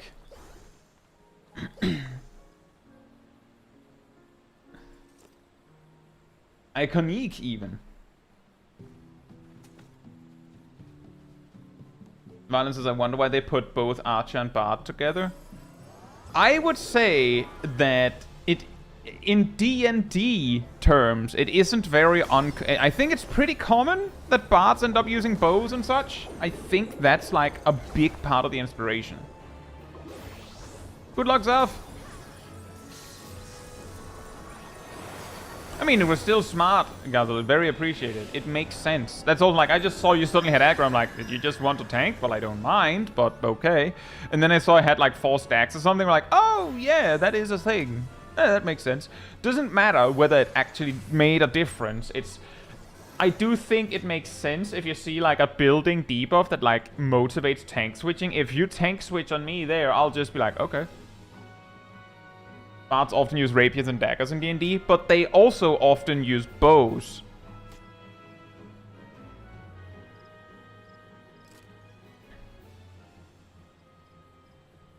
But like there isn't that much. Because like I think it's a combination of, you know, tropes, and that's really it. I think it might also help a little bit that if you think about Final Fantasy in general, when 14 came into existence,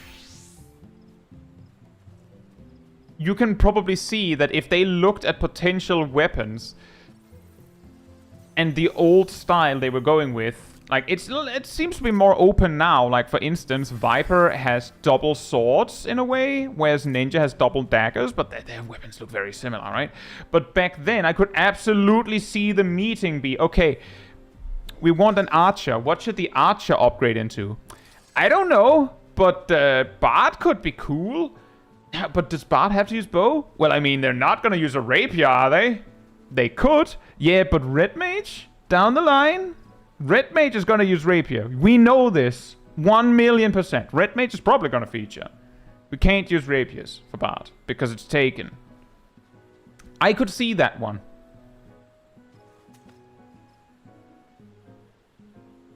But I will say the greater, like, disappointment, you could say, in Archer becoming Bard is probably more that you could have had Archer become something else, more focused on the bow, and then have something different become the Bard. And the Bard could have just used a different kind of bow. As Kay says, Archer promotes into Sniper and Fire Emblem. In Tactics Advance, which I played, Red Mage sprouts from Fencer, which we don't have. And Sniper sprouts from Archer. But Hunter also sprouts from Archer. It just depends on what race is the Archer.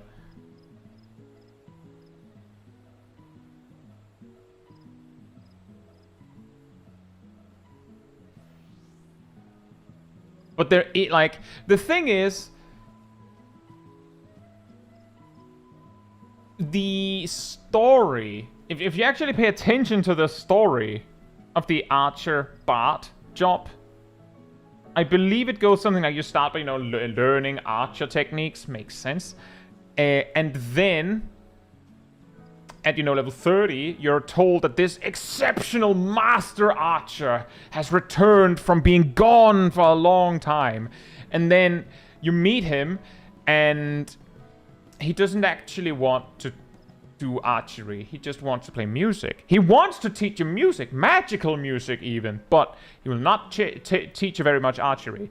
And many other archers just went, no, when they were offered that.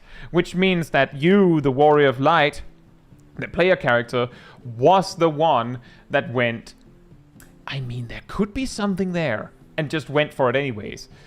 I'll say, Gustavo, hope you're doing well.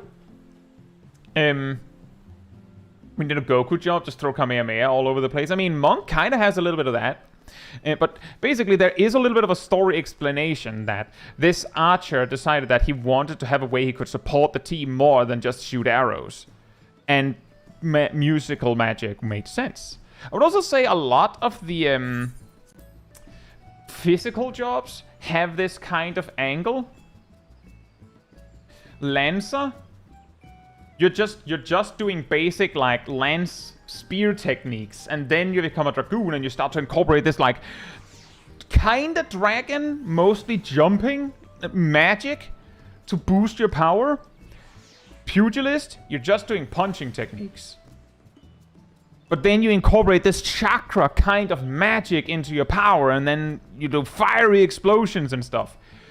Rogue, you're just doing like sneaky stuff and stabbing techniques, I guess. Throwing knives. Then you introduce this ninjutsu magic technique. Gladiator, you're just a guy or a girl with a sword and a shield. Just, you know, like you're just boasting. The old spell, Flash, was just you basically going, come at me! And just blinding them with your confidence.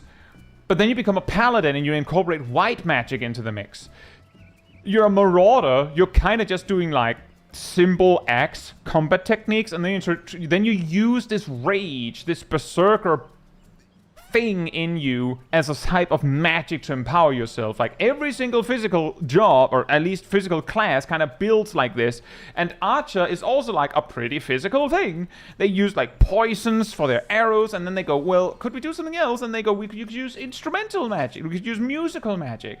They could have done something else. They could have just made a sniper and gone, yeah, you use wind magic. Boom, problem solved, right? Like, it's not that hard. They could have just thought of something else. They didn't, but they could have.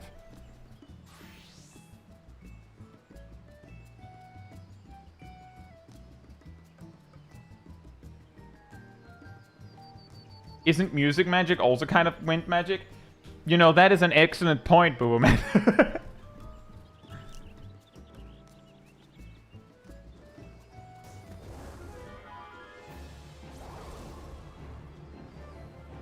Is Magic Guns, it's also like how the gun class doesn't actually focus on guns anymore.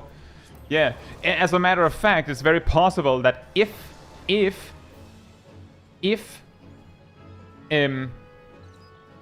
Sniper had been a thing, they would probably be more magic focused too.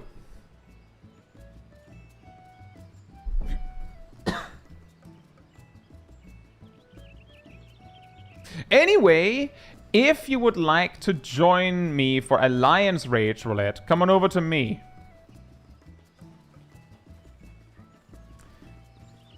Need to see how many we are.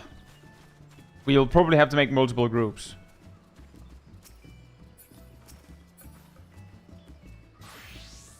Tongue says, can you queue with 24 people into Alliance? No, you cannot. Jose Renzo, hope you're doing well. Dual pistol should be a class. That could be cool. That is technically something we don't have. It's really hard to count how many we are. But we should get multiple groups. Does someone want to be the leader of a team too? I think we're 16 or less. Yazzle is group 2. I have 5 in my party right now. Okay, there's 5 over there now, as far as I can see. We have 1, 2, 3, 4. I think we're 14. 2 more people that are not in my party. Would you like to join Gazel's team?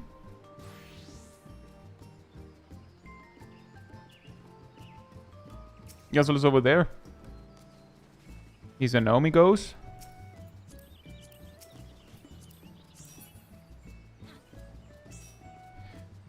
Do we have everyone? Do you have everyone over near you, Gazel?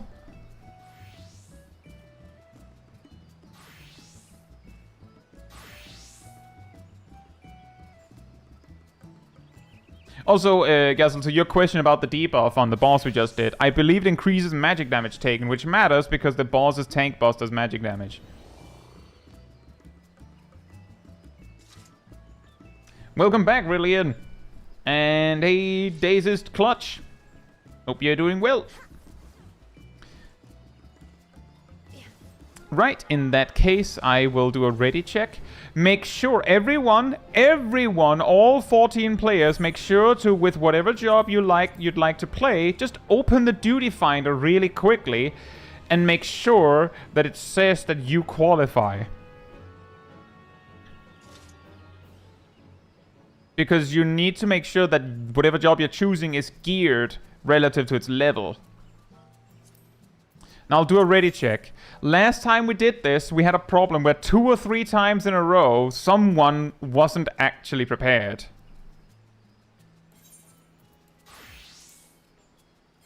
And also make sure you have at most 1 tank. Tongue, what are you doing? We can't both switch. Do you want to tank or DPS, Tongue?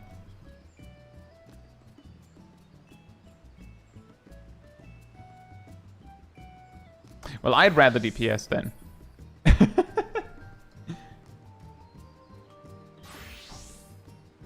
Is Team 2 ready?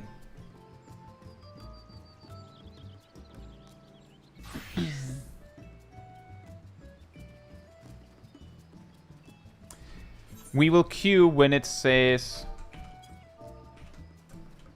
8:25.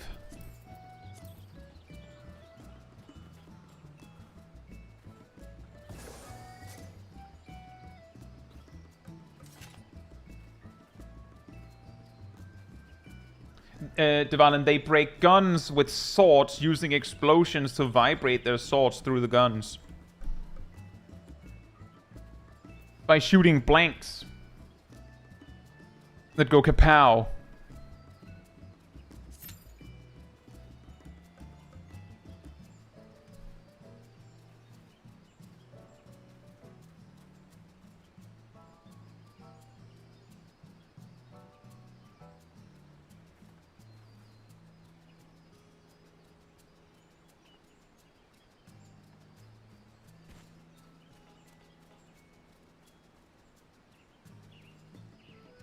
Hey Cat, hope you're doing well. And that's because, Devalen, they kind of developed into using ether-charged blanks to do various magic stuff with their gunblades. But the general idea is that they made the gunblade and then it just goes BAM, and then it like vibrates to slice through the gun, which is how they break it. But considering that, as you may know, gunbreakers use their sword, their gun blades for various things, the cartridges are used for various things. For instance, you don't exactly build a protective barrier like Heart of Stone by firing a blank.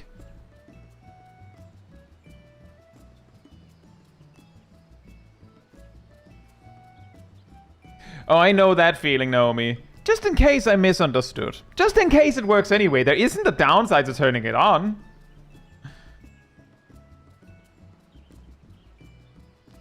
I hope that missing DPS is not one of us. Dun dun dun dun dun dun dun dun dun dun dun dun. We did it! However, it is World of Darkness. But we did it!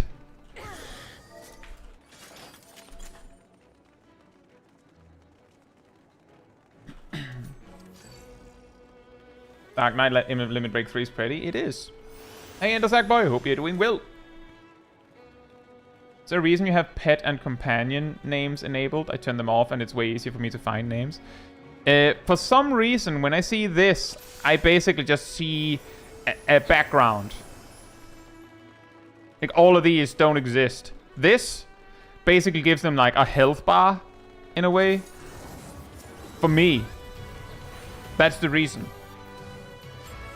And, like, I don't mind turning the names into initials. The thing is, I feel like I'm blind and can't see the name. Like, obviously can't see the names, or I feel like I'm blind to who's who if the name is not there.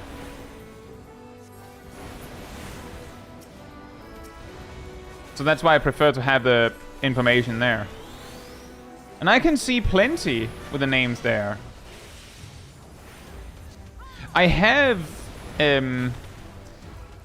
back when I was doing Occult Crescent, I believe I changed the settings so that I could only see my party's names.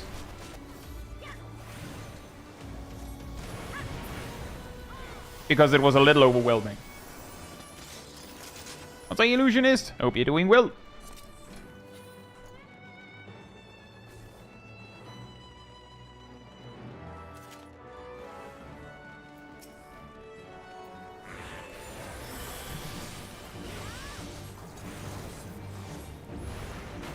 But it's just a preference thing. That is unfortunately something you'll find very often if you ask about my UI preferences in the Sackboy. Is a lot of the time the answer is because I prefer it that way. And that's it. That's the end of the conversation. It's just I like it like that.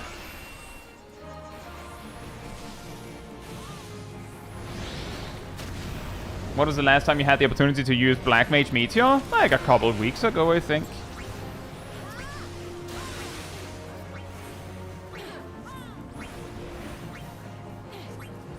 If we have LB3 and no one else has used it by a certain point, I will usually send it as Black Mage. I don't care. I'll do it.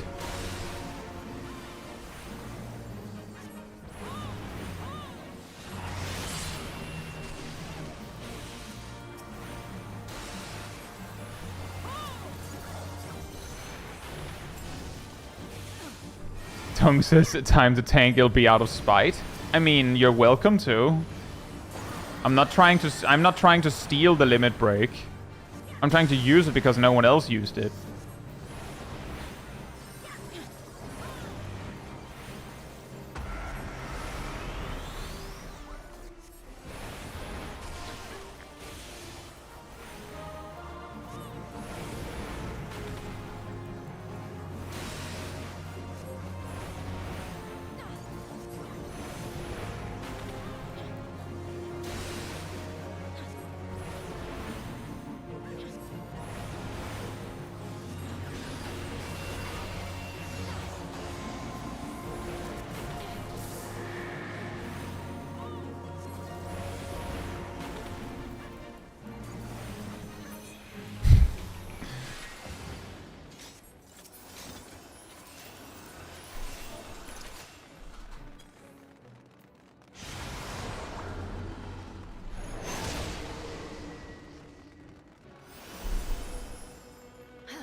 Jeeves, he says, I'm slowly learning many UI tricks from Kai. I was yesterday years old when I realized you could turn on a boss HP bar percentage display, which makes timing LB so much easier. Oh yeah, my advice that I think I gave in Endwalker guides, but there was like tips for DPS, where each category had a separate one.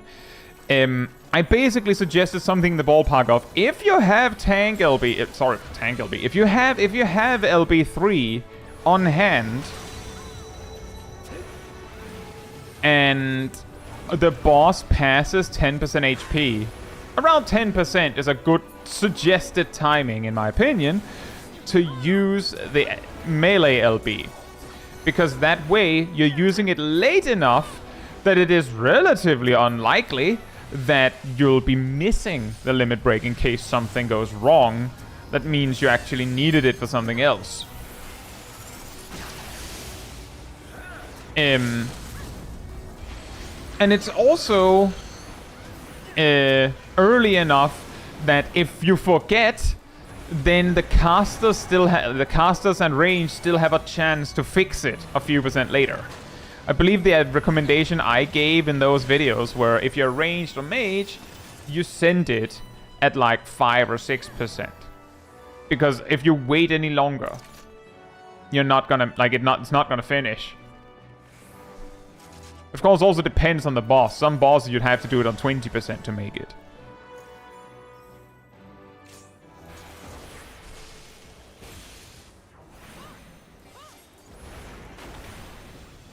And the reason why they didn't ranged LB on the first portal is because we didn't even have LB yet.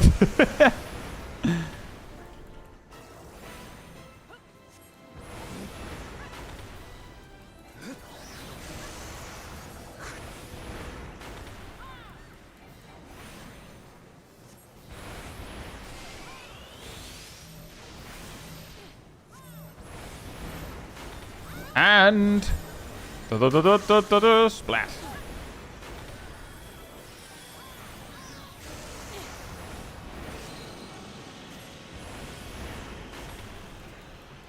Should have taken longer. I mean, that would solve it, yeah.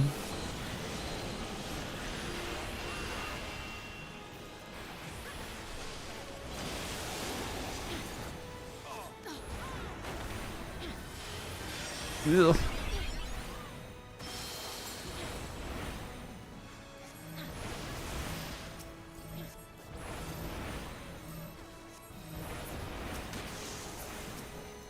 Epic. I didn't want any procs anyway. Oh, got something.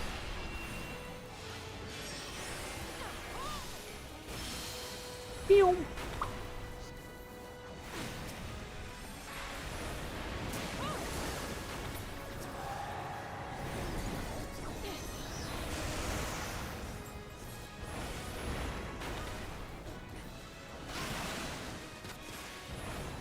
Splat.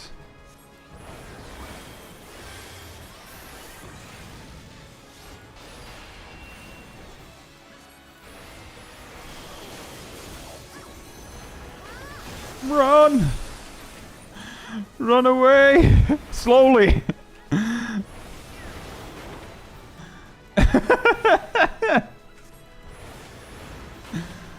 I'm a black mage. If you see me running, try to keep up. Don't worry, I'm not that fast.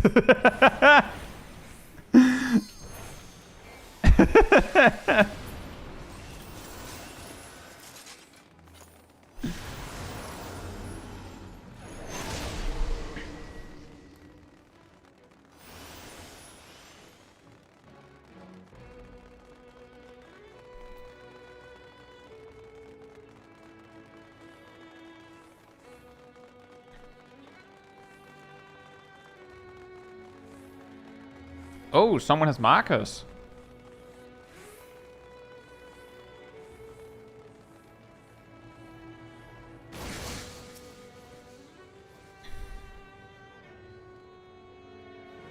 And that also reminds me, randomly, slightly related. Earlier we were talking about making a race out of the second boss in Meso Terminal. And A funny thing that the Nox, who I regularly do dailies with, does is he will use melee LB on his ad. Really makes for an interesting race, don't you think?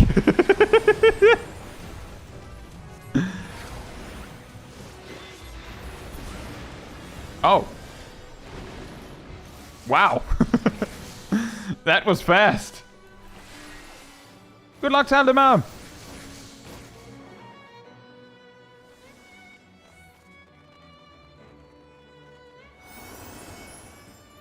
I don't know, maybe I misunderstood what you said.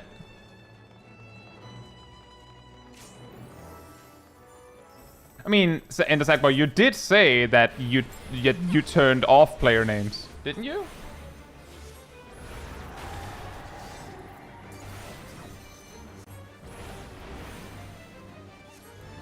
You said, is there a reason you have pet and companion names enabled? Turn them off and it's way easier for me to find names. Oh, I missed the part where you said pets. I thought you meant player names.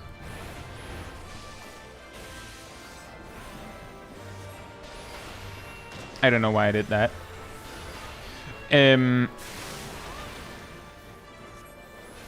Pet names disappear when I enter combat.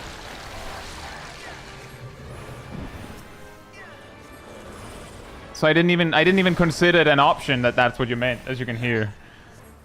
Couldn't possibly mean player names. Or it couldn't possibly mean pet names, because the pet names are invisible once combat commences.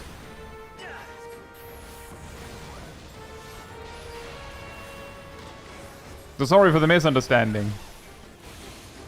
But double misunderstanding, because pet names are not visible when I'm in combat. As you can see right there.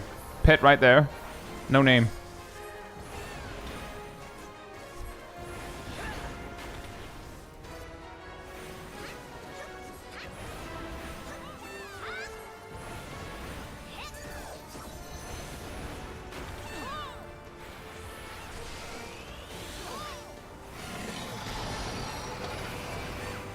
Yeah, also that, cat. I sent Xenoglosses on the healer ad in Mesa Terminal, or a Flare Star if I've managed to prepare one.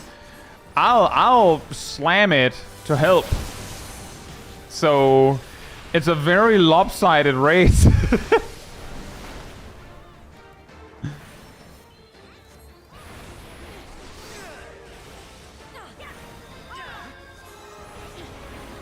Uh-oh.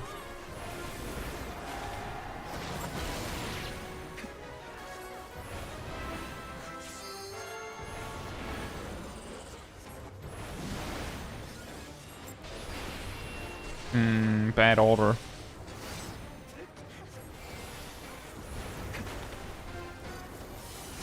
ARC, hope you're doing well. What if we want to pet them during combat? You can do that. You'll just not know what their names are. But you can probably guess. They're usually named something pretty obvious, like Carbuncle or Garuda Eggy. And if you want a more precise name than that, you usually have to ask the owner.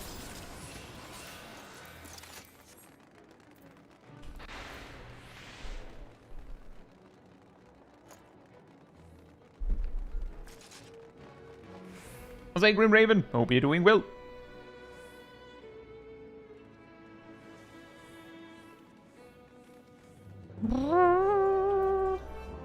Also, I think part of the reason why I got confused by the question in the Zach is because it's not the first time that I've been asked.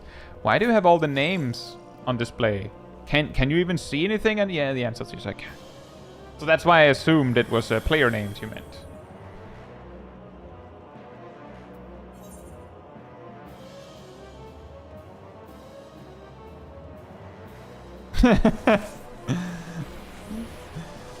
Okay, so I named my Carbuncle Coral.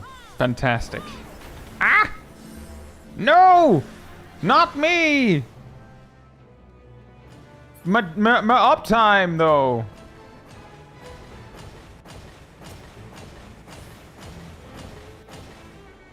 Hi, guys.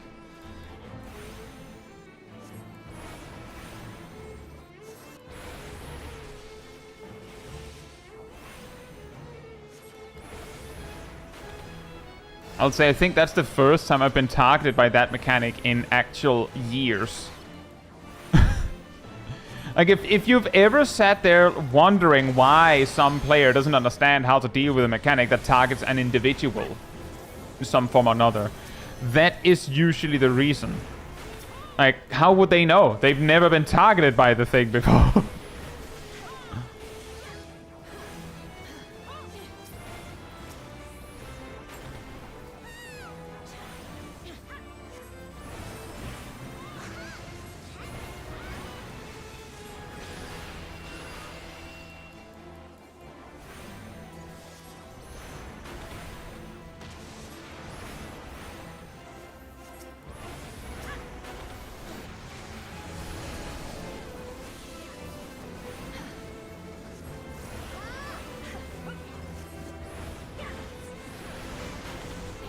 Oh. The game thought that Kay's thing about naming the carbuncle coral was too much, and they lost connection.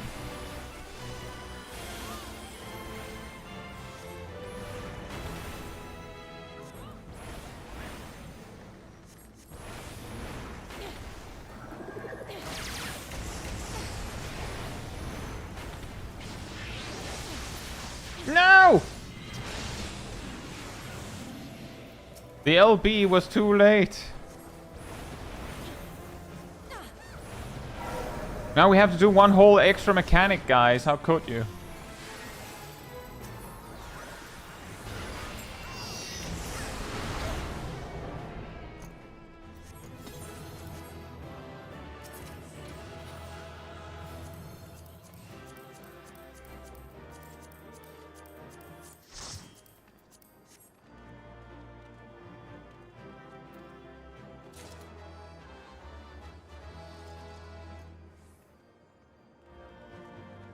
DPS, it's funny how fast this is with almost 2 alliances of community. It really says a lot, because I will say the community is definitely above average players.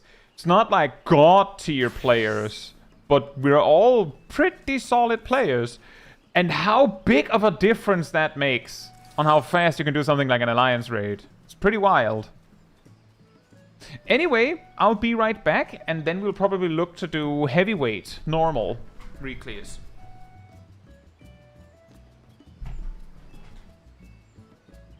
In the meantime, mana T restore bot.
Grant us your guidance, you wise and powerful being. We had your haircut? Not recently. I'll say hello, IQ. Hope you're doing well. Jeff says, what about front lines? Yeah, we don't normally do that here. Sometimes. But,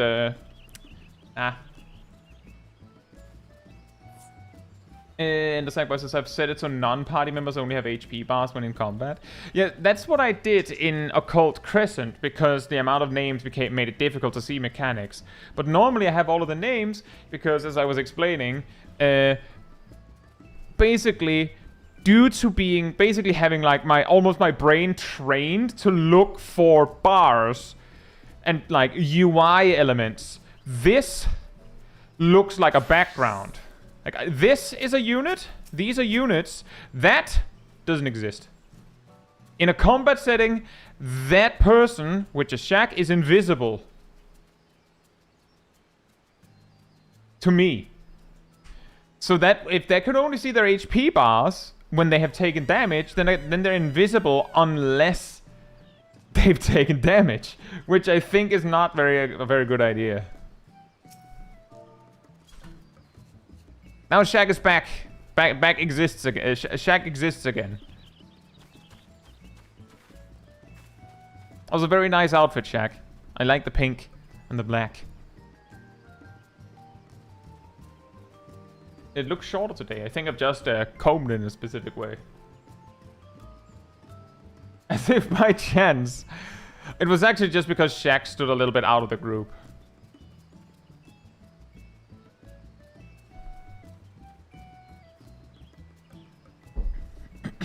Anyway,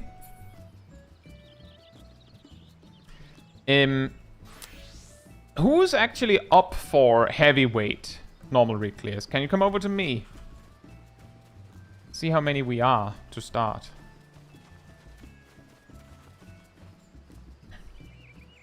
Is this the first time we're more than 8?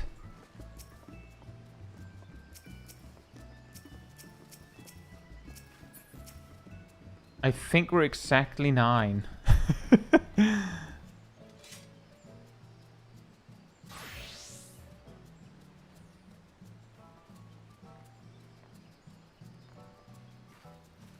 I'm pretty sure we're exactly 9.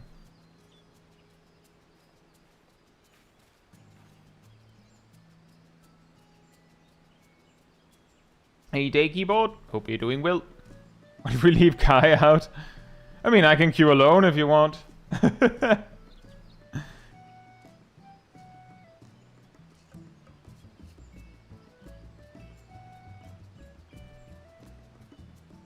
Man. I have to choose someone that I can't bring. Can we ask the bosses to let us bring 9?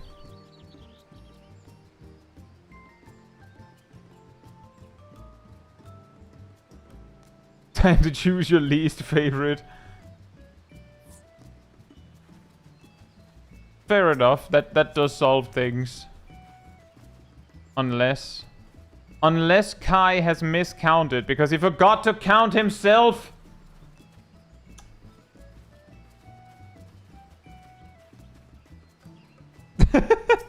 Well, that solves it. That solves it. Now we're actually only 7.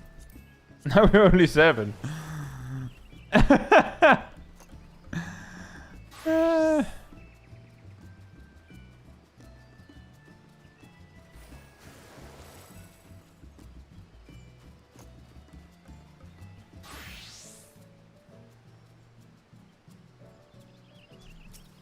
Also, that reminds me.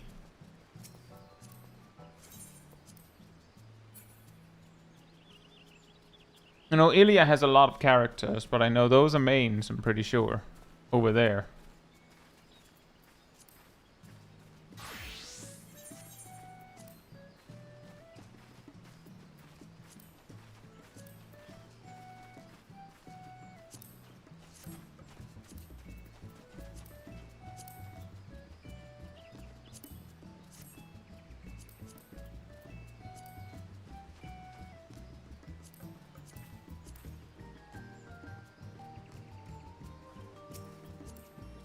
That solves it. Very unfortunate. I'm telling you, normally we're like exactly 8 or maybe 7 by this point.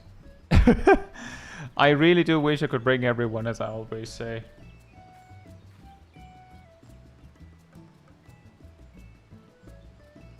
Oh.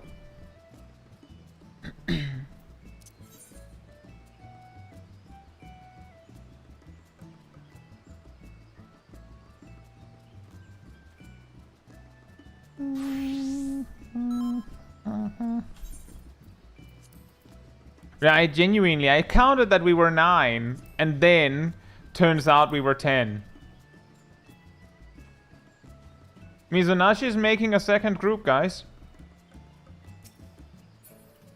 Mizunashi has 2-liter tubs of ice cream for everyone that wants to come.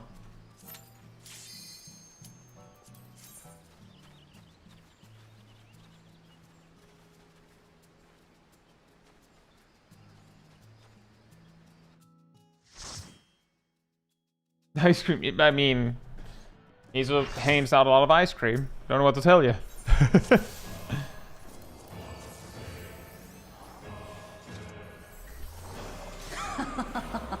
Will you cry out in pleasure or pain? Feast your eyes on the lovely and lethal Vamp Fatale! Wham Fatale! Will the challenger fall prey to the cruel mistress?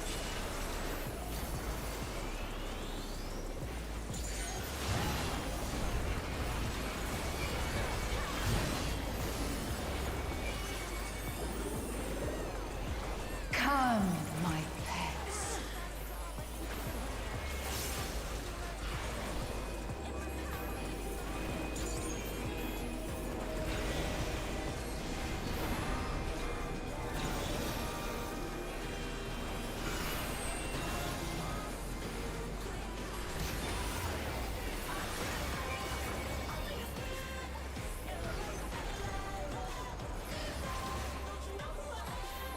This is my show. I Yours? will hear you scream. Oh man, I thought it was mine. I was just thinking. A wicked weapon. Vamp Fatale's poised to execute a fatality. Hey Jaxtus, hope you're doing well. I mean, extremes are optional. Just because you unlocked it doesn't mean you have to do it.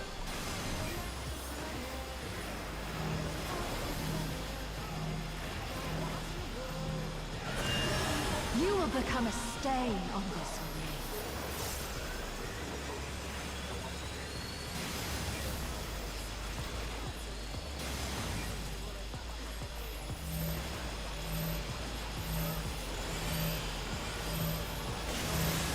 Oh, I thought that there was only one on this side. Oh.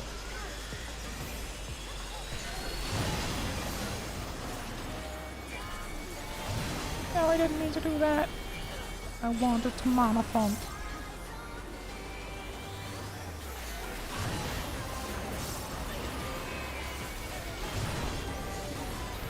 Oh, that must have hurt. Hang in there. It's a lot easier to do the mount farm if you just unsync it, definitely. Sometimes it's just not quite an option.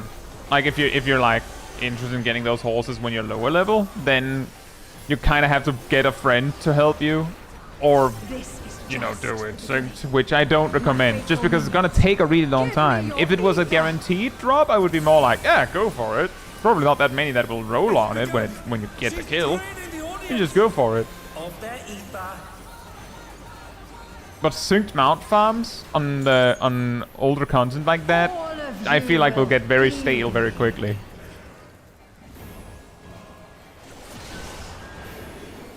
Vamp Fatale's unleashed the ether. The challenger's in her realm now. Vamp Fatale has unleashed the ether.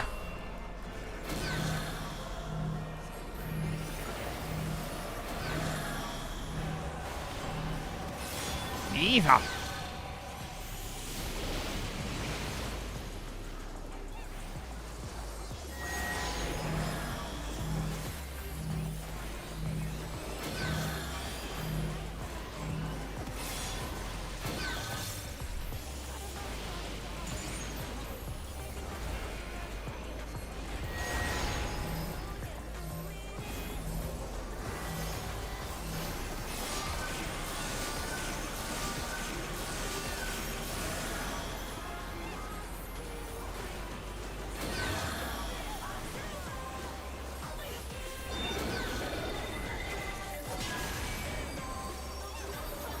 No!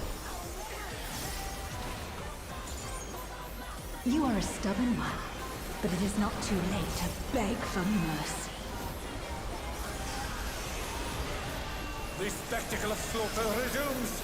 How will the challenger adapt?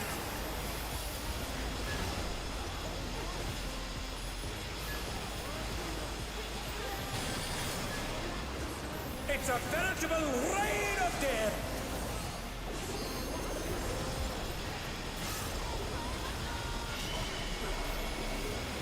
And they're down. Can they recover from this?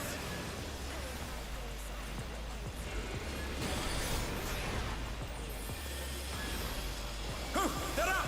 What fighting spirit!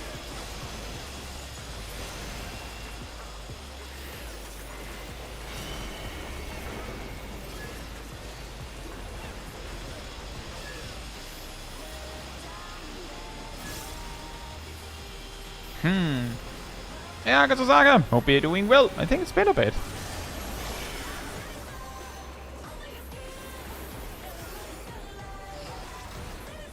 Such insolence I have never known. More. I need more ether. More ether! Boom. She's draining the crowd's ether again! I hope our dear spectators are feeling all right.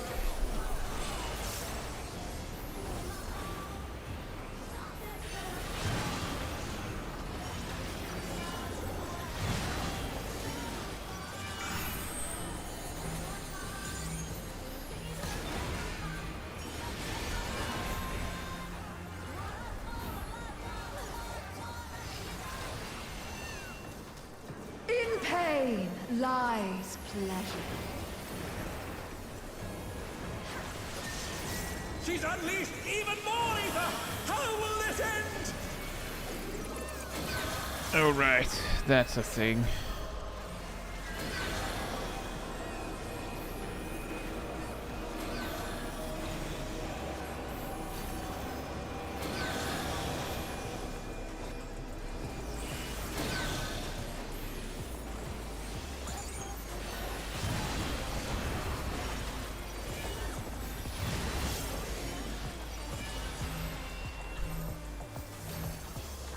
A good thing I didn't wait.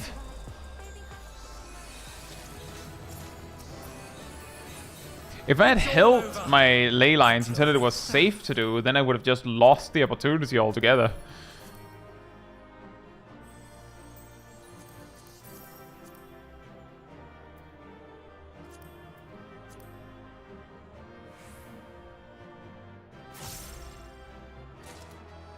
A Rainbow Sheep, hope you're doing well. And Dardini, hope you're doing well as well. Did they remove the time on Black Mage? Yes, they did. In 7.2.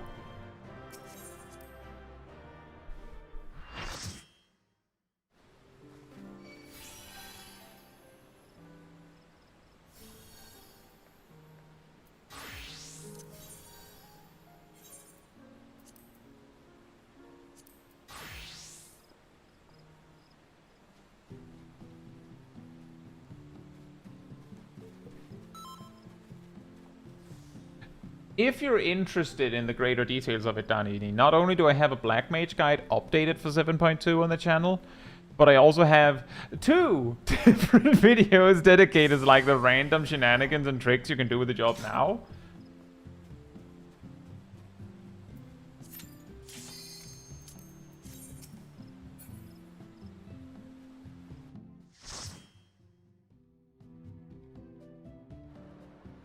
Has removing the timer made it easier or different? Definitely made it easier, but the things that people find difficult about picking up Black Mage are basically unchanged. So, depends. I can handle you alone. Agatosaka, have you watched my Bard guide? The correct orders, Wanderers, Mages, Armies. Oh, what fearsome flames! Whoops. He set the ring ablaze. I ride the inferno.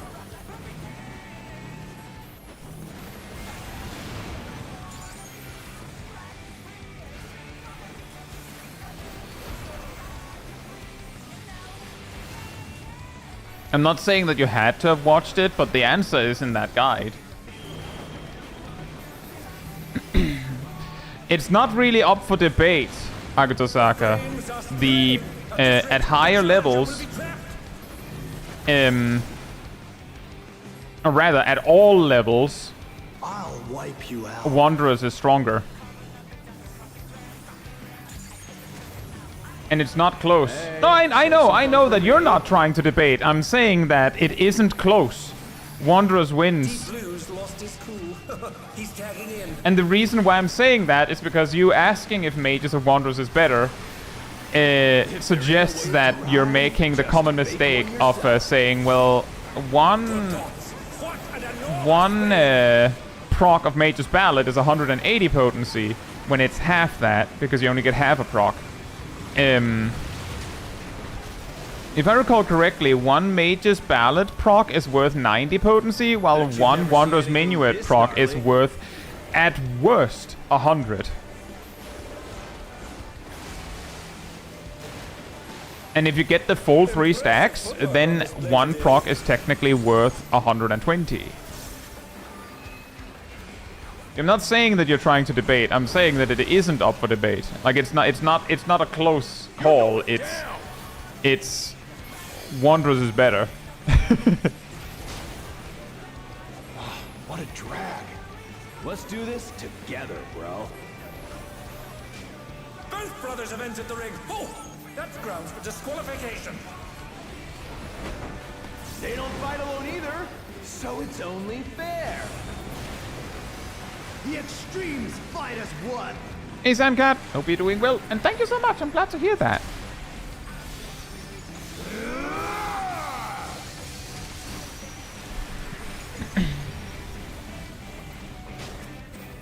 It seems the referee is allowing it.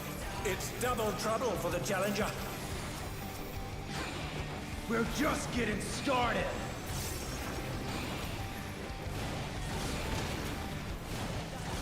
That was 7:45? Sure. Hey, check out this smooth teamwork.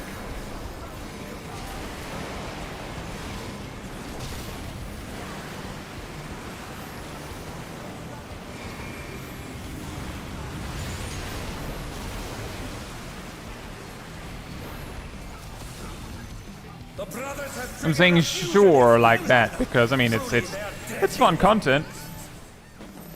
But I don't know when I would be doing the Criterion stuff. So it you know, it's a fun stint. It's a fun day to hang out. I'm looking forward to it. It'll be fun.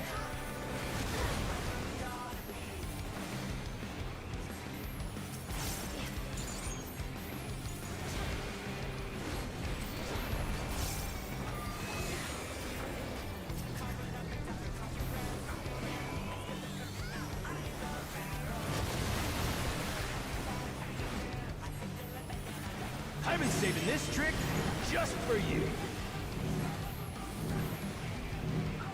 Oh, brace yourselves, folks. The extremes are holding nothing back.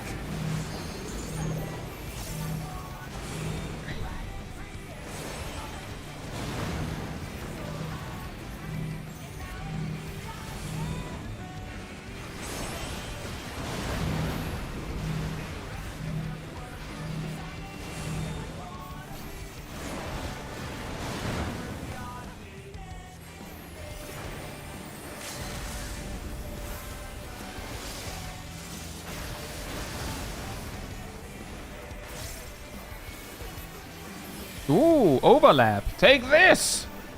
And this! Bet you've never seen anything this gnarly. Oh no. I haven't, but could you wait with it?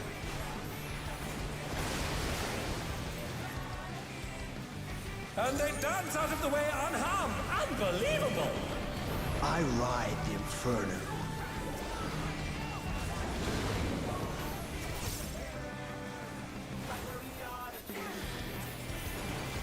I'm standing here.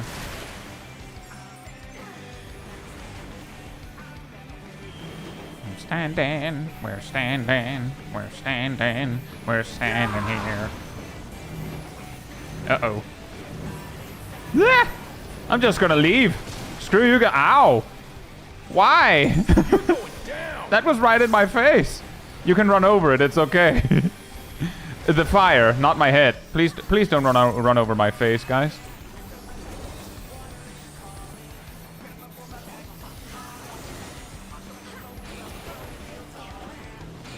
It's a small dragon abuse.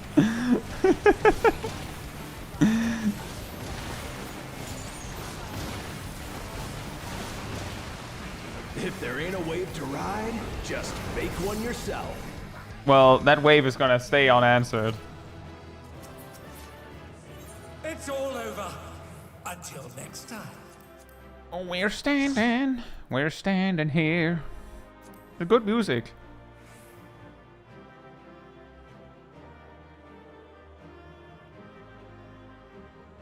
I just wanted to share the damage.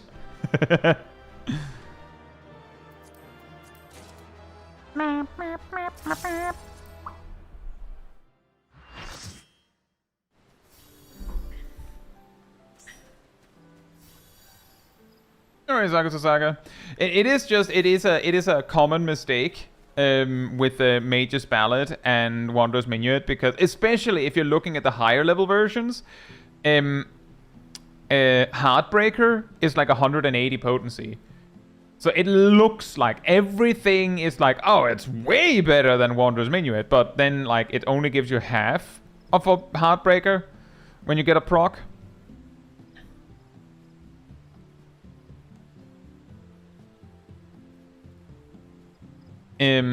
Which is where the difference lies, and it's so perfect that it's like it's just shy of it, but it's a very common a very common mix-up, and it's also like some also just go, I really want to use Mage's Ballad first, and the main motivation is, well, Mage's Ballad is the first song you learn. And like a similar one is that I've ran into enough people that are like really insistent that they really want to use Ifrit first as a summoner. For the same reason.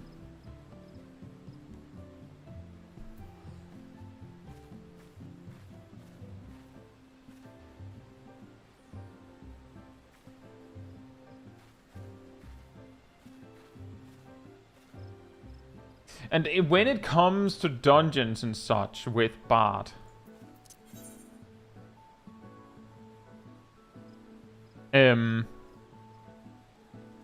sometimes you might even feel motivated to use army first. Like, it kind of depends on what you're doing. Could be motivated to use mages first. Like, there's some complicated details with that. No IQ says you're not supposed to use Ifrit first. I usually do. It depends on what level you are. At lower levels, Ifrit is actually strongest, but when it comes to burst optimization, during raid buffs, Titan is the strongest at delivering the most damage between the three. After, you know, of course, Bahamut and all that. But when it's not burst optimization, like when it's not on the 2 minute, it doesn't matter. You can do any order you want.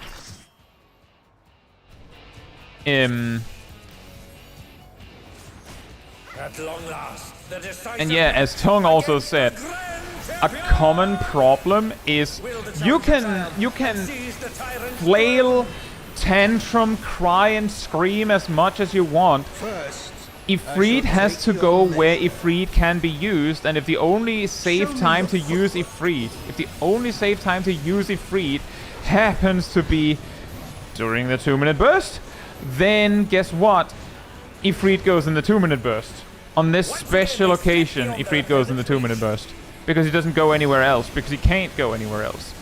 That's also some part of optimization, but when it's like, you know, dummy rotation, if there's no mechanics getting in your way, then Ifrit becomes the weakest when you get the elemental flows. I believe they're called elemental mastery, the astral flows for the 3.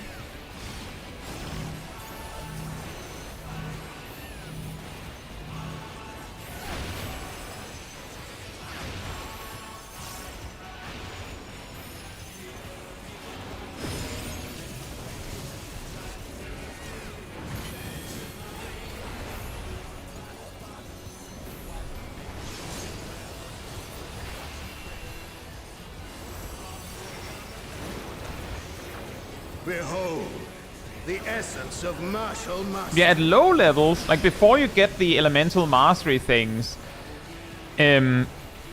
Titan is basically just... technically, when you get Topaz rights, it's not quite that, but essentially, before you get the elemental masteries, Titan represents a mobility option, and Garuda represents a mobility option with different potencies, you could say. But There is much more to come.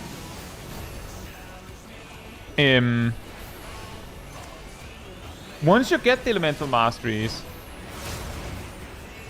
they both represent, I believe, more desirable concentrations of damage compared to Ifrit for bursting. It's been a long time since I've enjoyed myself so. But yes, if we're talking about planning, the first weapon, like the first summon you're thinking of when optimizing that is where do you put Ifrit? Because he's the one that isn't very flexible.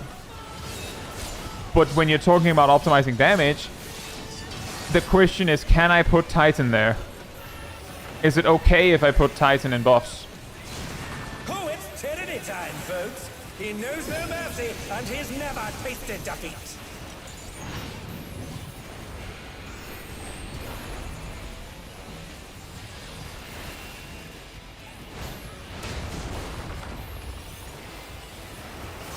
Hey Ronan, hope you're doing well.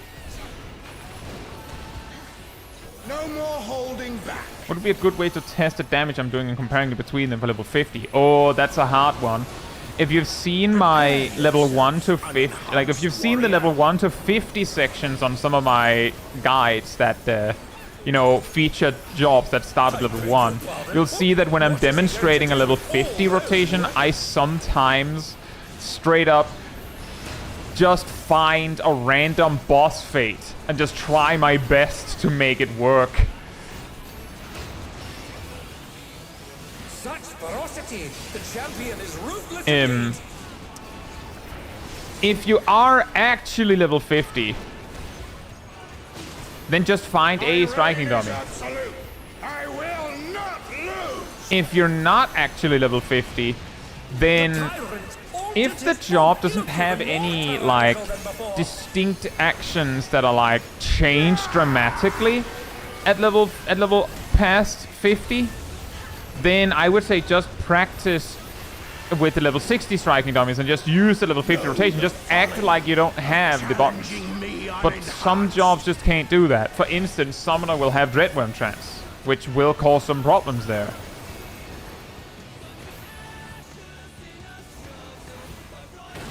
As a Denothere, hope you're doing well. Doesn't sound like you are. I've left because my friends quit. Resorting always feels alone-ish, leaving me to do roulettes.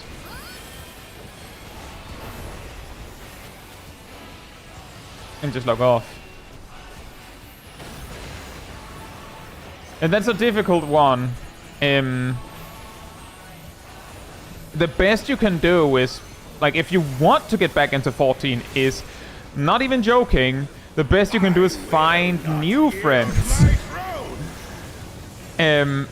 Which is not very helpful to say, I know. That's the best I can offer you. What a display of power! He's unleashed the full Exactly. Just make new friends, Lamau. Easy. Thanks. Ah, guys, I don't have a lot of money. How do I solve that? Just get money. Obviously. Oh, he's flipped the Just ring acquire inside. money. We're going to need urgent repairs.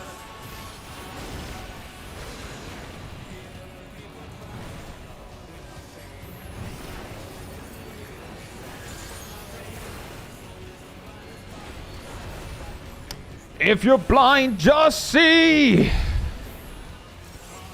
If you're having anxiety, just calm down. No, they've been felled with a vengeance.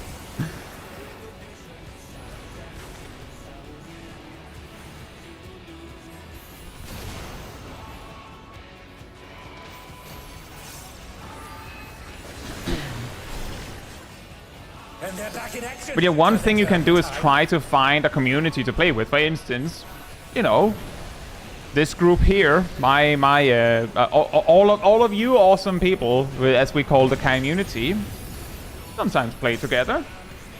Could be people to hang out with.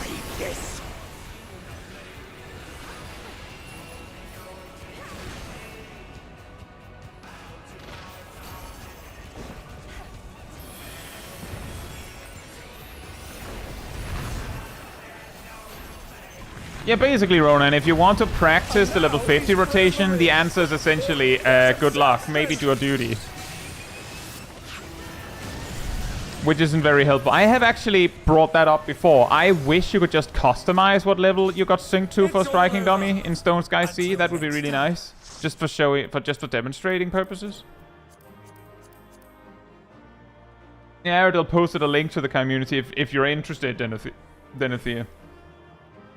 I will also add on my end that I got into 14 alone.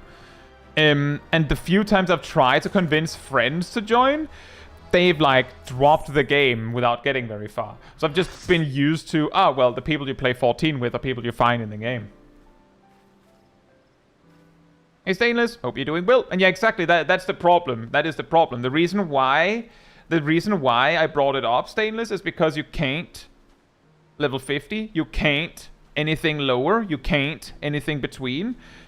As you may have seen in my job guides, I make very heavy use of this feature for level 60, 70, 80, 90, and 100.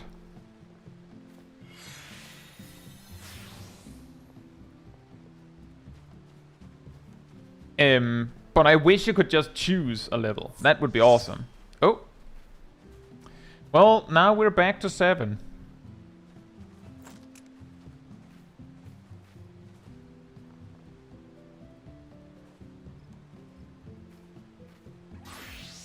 Just become a content creator.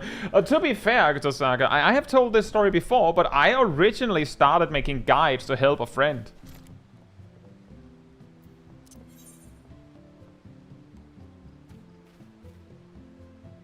A friend who I met in 14.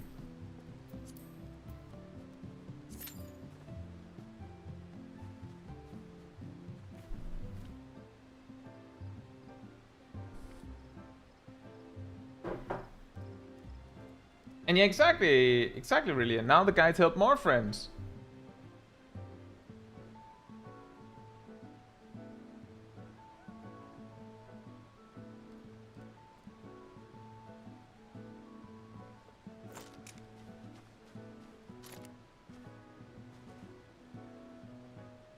Tongue says that might have been the fastest M11 kill I've seen. Also for me.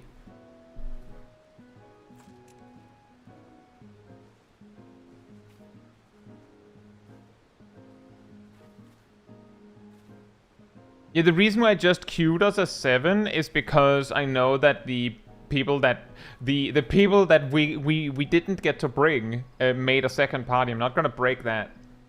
That's not fair.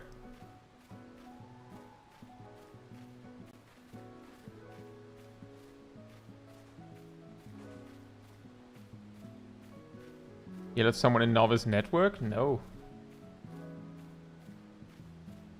So I'm seeing him die before finishing throwing the platform. Same. I feel like the fastest I've seen before is him dying as he's winding up for the heartbreak kick. Guys, are you ready? Do we have a choice?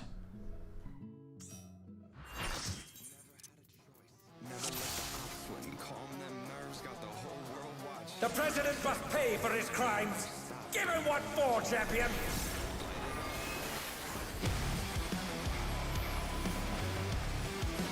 It's everything birds, guys. It's everything derps.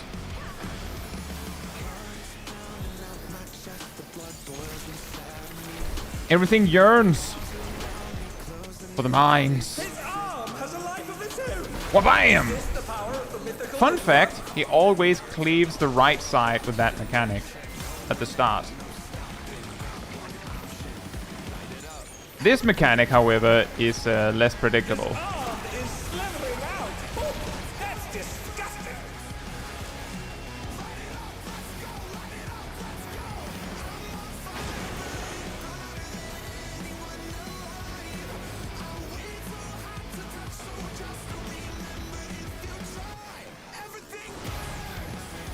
Oh, that was lucky timing. I got yoinked exactly in the slide casting window of my fire forecast. Planned. Skill, guys.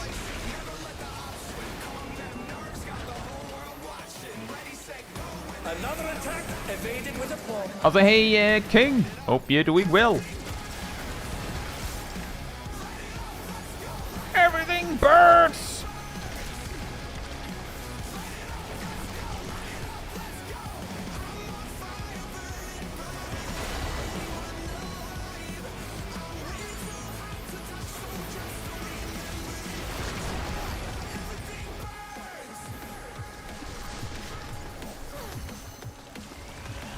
Usually he will hit the other side from the first time he did it.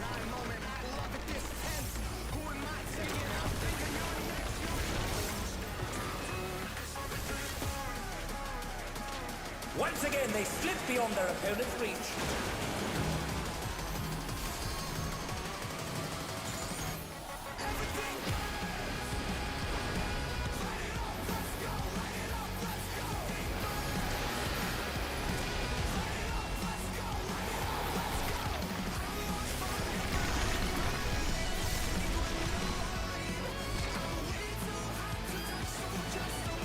And then he casts Feral Fission.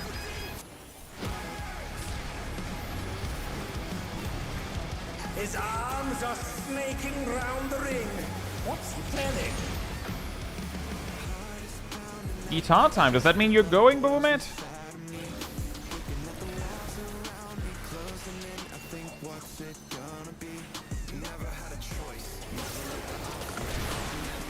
Oh, you're playing? Fantastic. We have an IRL bot, guys.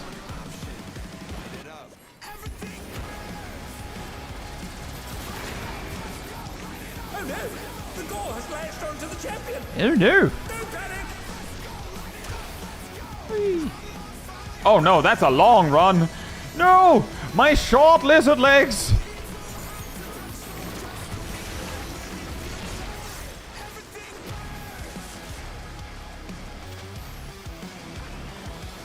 Yeah.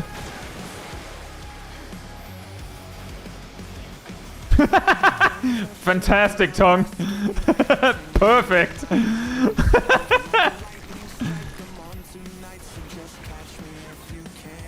Oh, right. That's always the right side. I always forget that. I hope I won't die. Ooh.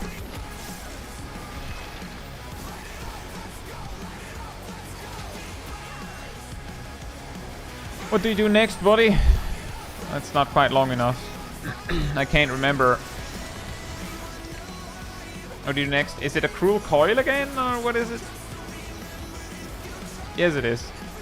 That's enough time for a ley line once he's done it.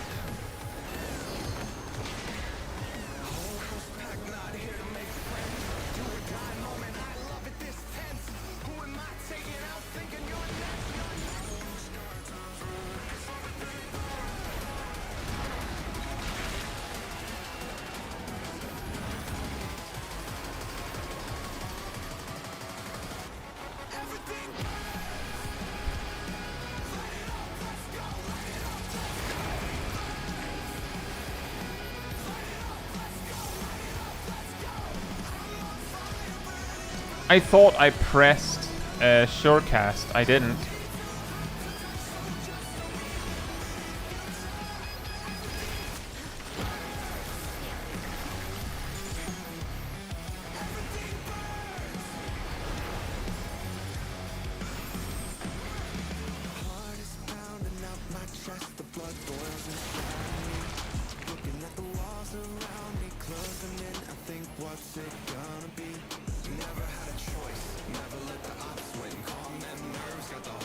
This kill there seems a bit extreme. Yeah, I know, right? Where's Bachman?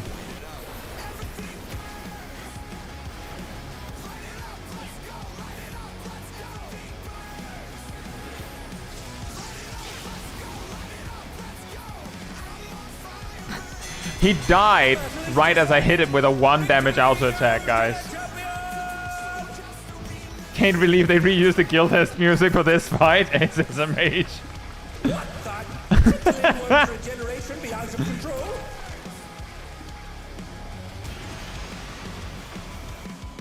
The Lindworm's completely healed. What outrageous regenerative power!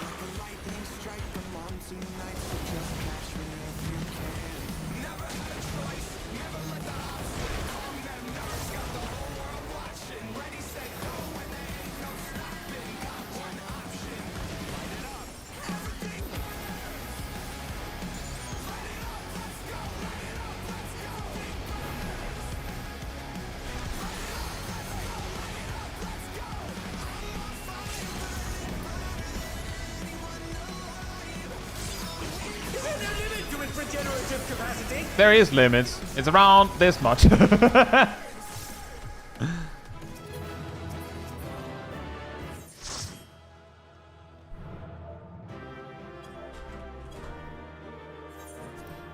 Is there no limit? Boom. Dead. And just like that, we determine the limit to his regenerative powers. Thanks.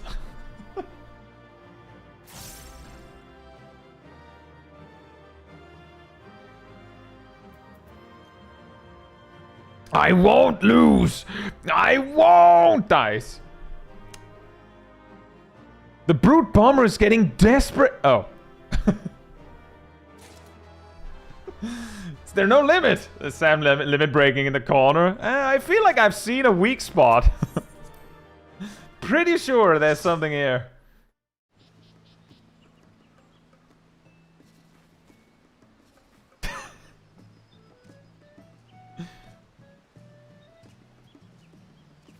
Everything burns.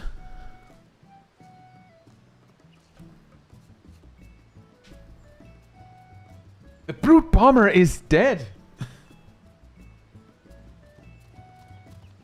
Yeah, the everything burns. Is that a thing?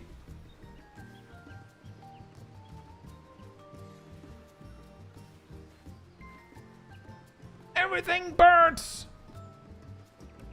Flight it up, let's go. Flight it up, let's go.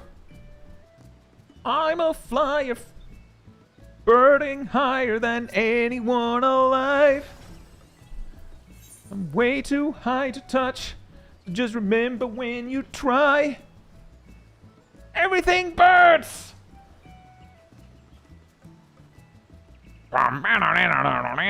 Everything burns.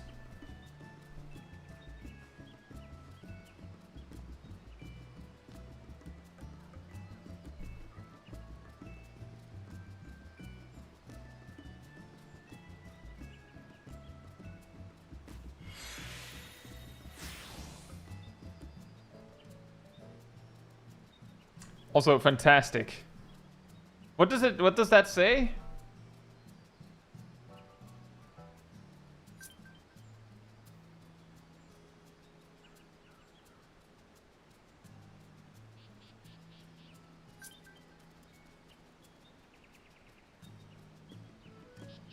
Castle, what does it say?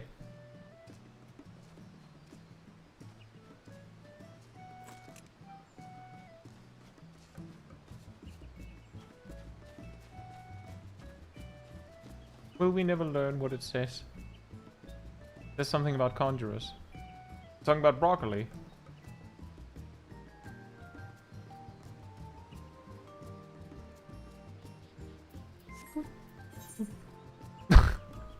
Posture check. Nice to meet you, Pokuru. Whatever is it? Whatever conjurer is called? Oh, Korpoku. Right. Posture check. Shrimp. And of course, lizard. It's me, lizard.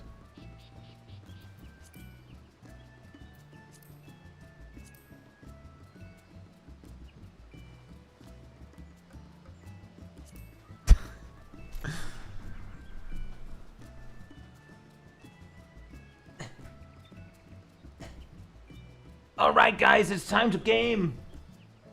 Are you ready? This doesn't feel very pleasant.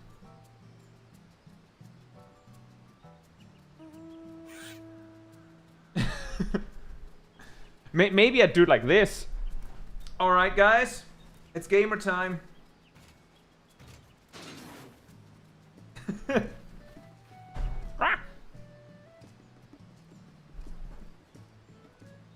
It's optimal to fry rice.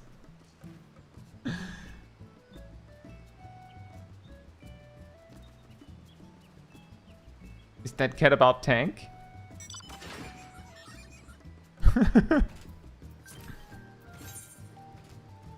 So you're telling me a shrimp fried all this rice?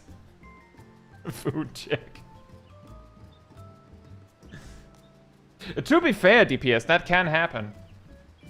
But the way that that works is if you're saying that you you died in game due to posture, then the expected response is that you then sit upright.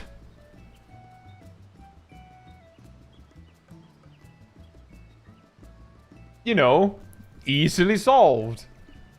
Why am I laughing? Apologies, my static member. It's just, as a scholar main, these under-optimized actions of yours, well, I find them to be amusing. I'm not sure if you were aware. Art of War is a gain on 2.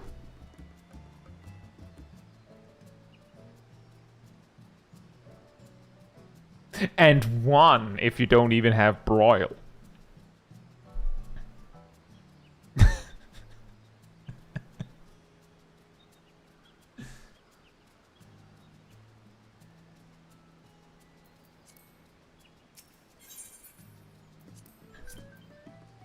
Is this rage bait?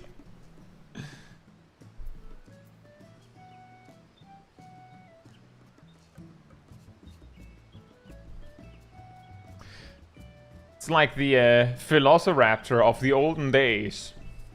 Is this rage bait?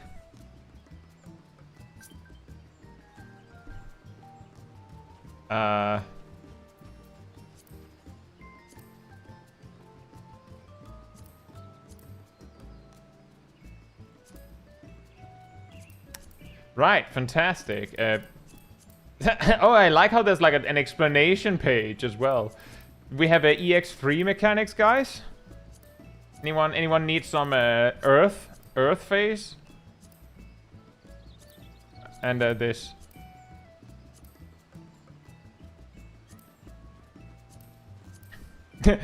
Is this Veen?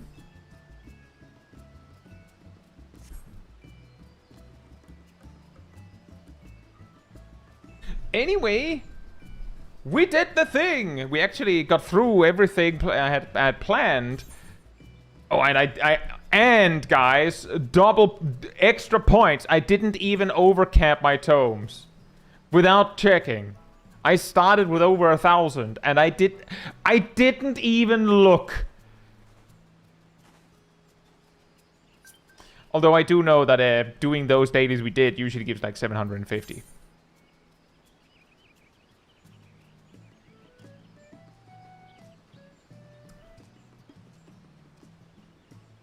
I feel like I'm being targeted.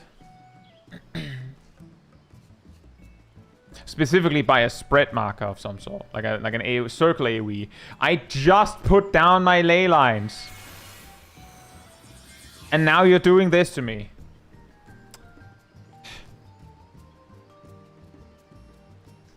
It's a hard Blom life for me. Huh?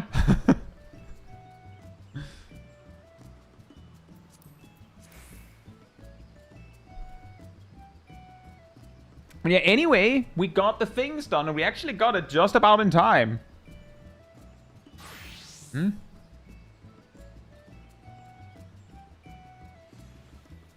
But with that said, then...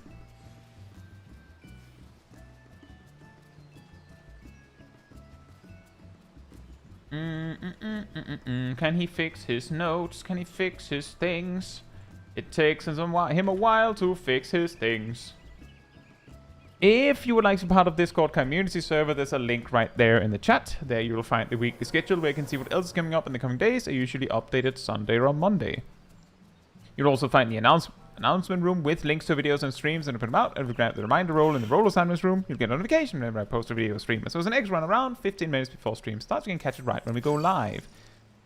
And if you'd like to support the channel even more directly, you can follow, you can subscribe, you can become a member, you can like, you can super chat, you can cheer, you can do all that goodness. And if you don't like any of that, there's also the Ko-Fi link out. I'll post it right there in the chat. It all helps support me and the channel directly, so I can focus on doing more stuff like this with all of you. So thank you so much for support. But that will be all of it from me tonight. I think we'll be seeing if we can raid somebody over on the Twitch side. But that will be all from me tonight. So good night, good morning, afternoon, or evening, depending where in the world, and hope to see you all very soon. Bye-bye!